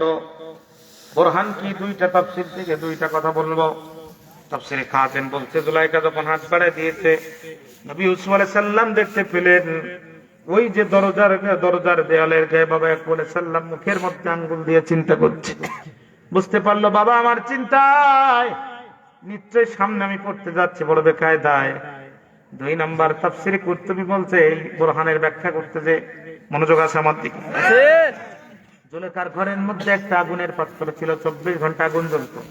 জুলেখা হাই তালাক করে দুটো হাত বাড়াই দিলে, যখন নবী ইউসুফ আলাইহিস সালাম টেবিলের পাশে চলে গেল, তখন জুলেখা এর পাশে, ইউসুফ আলাইহিস সালাম টেবিলের পাশে, মাঝখানে সে অগ্নিকুণ্ড। জুলেখা দেখতে বড় সুচ্ছিরি, কিন্তু জাহান্নামের আগুনে জ্বললে হবে বড় বিচ্ছিরি। জুলেখা সামনে দাঁড়িয়ে আছে আর আগুনের পাত্রের মধ্যে জুলেখা জাহান্নামে জ্বলতেছে। এই দৃশ্য আল্লাহ নবী ইউসুফকে দেখায় দিল। আল্লাহ এবার বলছে, পৃথিবীর মানুষেরা রে, ও পৃথিবীর মানুষেরা, কাযালিকা লিনাসরিফা আনহু সুআ ওয়াল ফাহশা, এইভাবে আমি আমার ইউসুফকে সু থেকে এবং ফাহশা থেকে হেফাজত করেছিলাম। খবরদার তার সম্পর্কে তোরা বাজে মন্তব্য করবি না। ইন্নাহু মিন ইবাদিনাল মুখলাসিন, সে তো আমার প্রিয় খাঁটি বান্দাদের অন্যতম ছিল। সার্টিফিকেট কে দিচ্ছেন? আল্লাহ। চিল্লায় কোন কে দিচ্ছেন? আল্লাহ। আল্লাহ দিচ্ছেন। সে আমার খাঁটি বান্দা ছিল। সুবহানাল্লাহ। ভাইরা আমার, আস্তাবাকাল বাব, জুলাইখা যখন দুহাত বাড়িয়ে দিয়েছে, উভয় এই দরজার দিকে দৌড় দিয়েছে। ইউসুফ আলাইহিস সালাম বুঝতে পারলেন জুলাইখার দরজায় তালা, কিন্তু আমার আল্লাহর সাহায্যের দরজায় খোলা। আল্লাহর সাহায্যের উপরে তাওয়াক্কাল করে বন্ধ দরজার দিকে দৌড় দিয়ে যাওয়ার দায়িত্ব আমার। বন্ধ দরজার তালাগুলো ঠাস ঠাস করে খুলে দেওয়ার দায়িত্ব আমার আল্লাহ। আল্লাহর পয়গম্বর আল্লাহর উপরে তাওয়াক্কাল করে বন্ধ দরজার দিকে দৌড় দিল। যখন বন্ধ দরজার তালাগুলো ঠাস ঠাস করে খুলে গেল, তখন আমরা হলে কি করতাম? ওখানে বসে দোয়া করতাম, রব্বানা যালামনা, আল্লাহ আমরা আর পারলাম না। এখন তোমার ফেরেশতা তুমি পাঠিয়ে দরজা খুলে আমার খাটটা ধরে বাইরে চলে দাও, আমি মধ্যে দিয়ে মেরে চলে যাই। সাহাবারা বুকের তাজা রক্ত দিয়ে ইসলাম কায়েম করেছে, আর আমরা দোয়া দিয়ে ইসলাম কায়েম করতে চাই। কত বড় চালাক আমরা! ভাইরা আমার, ইউসুফ আলাইহিস সালামের দৌড়ের গতি যত বেশি ছিল, আমি কথাগুলো একবার শেষ পর্যায়ে চলে আসছে, এজন্য আপনারা একটু মনোযোগ দেন।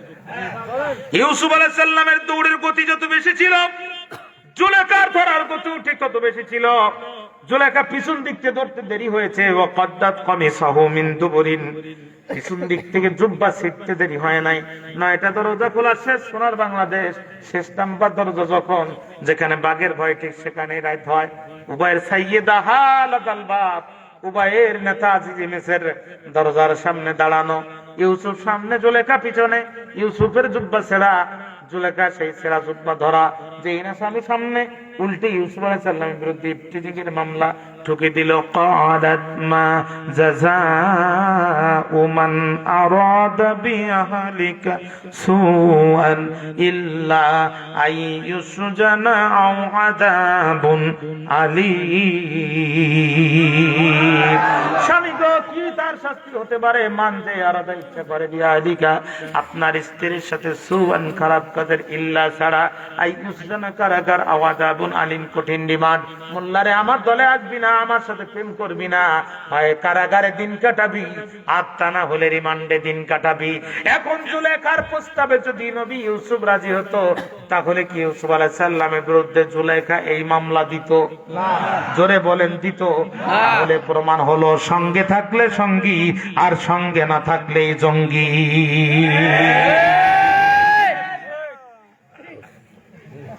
মাঠ কাঁপতেছে, তাও কাঁপে না।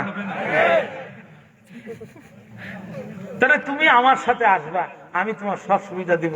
তুমি আমার বিরুদ্ধে যাবা, তোমার যে কায়দায় সাইজ করা লাগে, তোমার দাড়ি ফাঁকা থাকলে সাইজ হবে একরকম, তোমার দাড়ি কাঁচা থাকলে, মানে যে বয়স তোমার হোক না কেন, ও ফরম্যাট আমার তৈরি করা আছে, সাথে শুধু তোমার ফেলি দিব, তুমি সাইজ হয়ে যাবে। এখন আজিজ মেসের চিন্তা করে কোন মামলা, ইউসুফ সামনে জুলেখা, পিছনে আমার ঘরের স্ত্রী, ইউসুফের জুব্বা ধরা, আর আমার স্ত্রী ইউসুফের নামে মামলা করতেছে। আগে দেখতাম যারা বেশি মার খেত তারাই যে থানায় মামলা করত, এখন দেখি যারাই মারে তারাই আবার মামলা করে। হাজী সাহেব মক্কায় মামলা হয় বাংলায়, কথা কয় না। হাজী সাহেব মক্কায় মামলা হয় বাংলায়, হাজী সাহেব কবরে মামলা হয় উপরে। 60 বছর আগে হাজী সাহেব মারা গেছে, 8 বছর পরে কৈজুরি রাস্তায় ককটেল মারার মামলা চাচার নামে।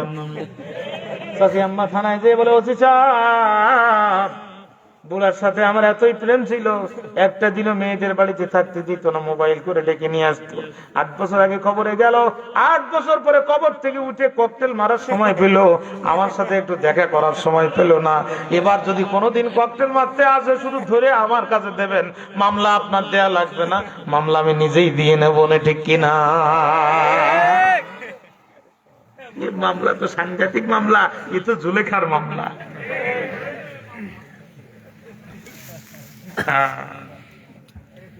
বাইরে আমার এবার আজিজে মিসর ইউসুফ আলাইহিস সালামের দিকে তাকায়।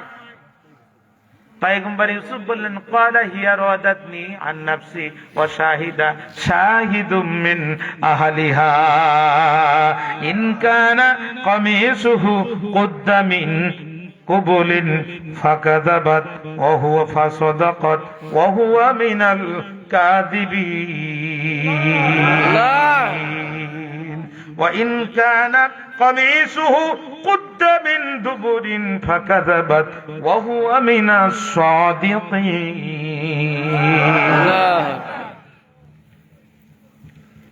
ইউসুফ আলাইহিস সালাম বলল, আমি না, ও নিজের দিকে আমাকে ডাকতেছিল। আল্লাহ কয়েকটা সাক্ষী আমি তৈরি করে দিয়েছি, শাহিদুম মিন আহলিহা, জুলেখার পরিবারের থেকে সাক্ষী, আর ওই জুলেখার পরিবারের লোক কিন্তু সাক্ষী দিয়েছে আমার ইউসুফের পক্ষে। কে সাক্ষী, তার বয়স কত, কি তার পরিচয়? তাফসিরে এসেছে এই সাক্ষী হচ্ছে জুলেখার আপন মামাতো বোনের ছোট্ট একটি বাচ্চা দোলনায় দোল খাচ্ছে। কোন কোন মুফাসসির লেগে তার বয়স 4 মাস। আল্লাহ, 4 মাসের শিশুর জবান আল্লাহ খুলে দিল। 4 মাসের শিশু জুলেখার আত্মীয়, ওরে মারতেও পারবে না, গুম করতেও পারবে না, ওরে হাসপাতালে ভর্তি করে পাগল প্রমাণ করতে পারবে না। 2 দাঁতের মাঝখানে অসাবধানতা বশত যদি জিহ্বা চাপা পড়ে হাফ কেজি রক্ত বাহির হয়ে যায়, পৃথিবীর কোন থানায় মামলা কেন, জিডি করারও সুযোগ কিন্তু থাকে না। যার শেল্টার নোড়া, তারির বাংলা দাঁতের গড়া, ছোট্ট পিচ্ছি ব্যক্তি বলে, মন্ত্রী শুধু কি চাউল আর গমের খবর রাখো, নাকি বাড়ির বউয়ের খবরও রাখো? তুই কথা বলা শিখলি কেমনে? ভাই, আল্লাহ যদি ক্ষমতা দেয়, তোমার সমস্যা কোন জায়গায়? তুমি তো কথা বলতে দেয়ার মালিক না। আল্লামাহুল বায়ান, কথা বলতে দেয়ার মালিক তিনি, বিশ্বজাহান সৃষ্টি করেছেন যিনি। কি বলতে চাস? ইন কানা কামিসুহু কুদ্দা মিন কুবুলিন, যদি জুব্বার সামনের দিকে ছেলা হয়, বুঝতে হবে বউ তোমার চরিত্রবান নারী, সতীত্ব ঠিক আছে, আর ওই যুবকটা মিথ্যাবাদীদের একটি।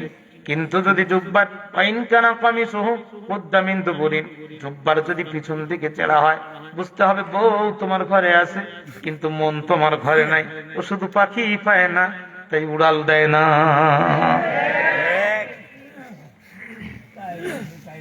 এখন যদি সকিনা আপনার বাড়িতে আসে 20-25 বছর, চিন্তা করতেছেন ইয়ার ফোনে যাবে, ইয়ার যাবে না। মাঝে মাঝে একটু পরীক্ষা করেন যে মনটাও আপনার ঘরে আছে কিনা। আমার এক শ্রোতা কয়, হুজুর আমরা বছরে মাত্র 1-2টা মাহফিল শুনি, আমাদের তো ঠিক আছে, আপনারা যে মাসের পর মাস বাইরে ঘুরে বেড়ান, আপনাদের সকিনার খবর নেন, এদের কি অবস্থা? আমি বললাম, মিয়া আপনার সেই হিসাব আছে? কোরআন হাদিস দিয়ে এতগুলো মানুষের রাত 12:30-1টা পর্যন্ত আটকে রাখতে পারি, আর ঘরে একটা বউ আটকাতে পারবো না, এইটা কোনো কথা? ফালাম্মা قميصه قد من دبر قال إن ইয়াতাখাল্লাফু মিন কাইদিকুন্না ইন্না কাইদা কুন্না আযীম। যখন জুব্বার দিকে তাকালো তখন তাকে জুব্বার পিছন দিকে ছেড়া বললো, মহিলা এ তো তোর কাজ, আর তোর মতো নারীদের কাজ মারাত্মক ভয়ঙ্কর। আজকে আমরা এই জুলেখার মামলার কবলে পড়ে গেছি। এই চক্রান্ত থেকে আল্লাহ তাআলা আমাদেরকে মুক্ত করুন। দোয়া ছাড়া যেতে চান কারা হাত তোলেন, আমি তাদের ছুটি দেব। যারা দোয়া ছাড়া যেতে, তার মানে আপনারা কেউ যেতে চান না, অতএব 5 মিনিট একটু অপেক্ষা করবেন। আমি শেষবারের মতো হাতটা আপনাদের কাছে দেব। গুনাহগার 14 বছর বক্তৃতা করি, এই হাত দিয়ে আল্লাহ তাআলা বহু প্রতিষ্ঠানকে দাঁড় করায় দিয়েছে আপনাদের মসজিদের জন্য। আমি শেষে মুসাফির মানুষ, দোয়া কবুল হওয়ার ওয়ারেন্টিও আছে, গ্যারান্টিও আছে। এটা আল্লাহ রাসূল বলেছেন মুসাফিরের দোয়া কবুল হয়। আমি অল্প কয়েক মিনিটের জন্য আপনাদের কাছে একটু হাত পাতবো, আপনারা মেহেরবানি করে জানান। বড় চাকরি 10,000, 20,000, 5,000 আগেও দিচ্ছেন, এখনো দিবেন, একটু আল্লাহর রাস্তায় মেহেরবানি করে। হাফিজুল ভাই দোকানদার কত? 500, জোরে কোন মারহাবা। আব্দুল কুদ্দুস হুজুর 200, খুব দ্রুত। দোয়া ছাড়া কিন্তু আপনারা কেউ যেতে চাননি, এখন যদি যান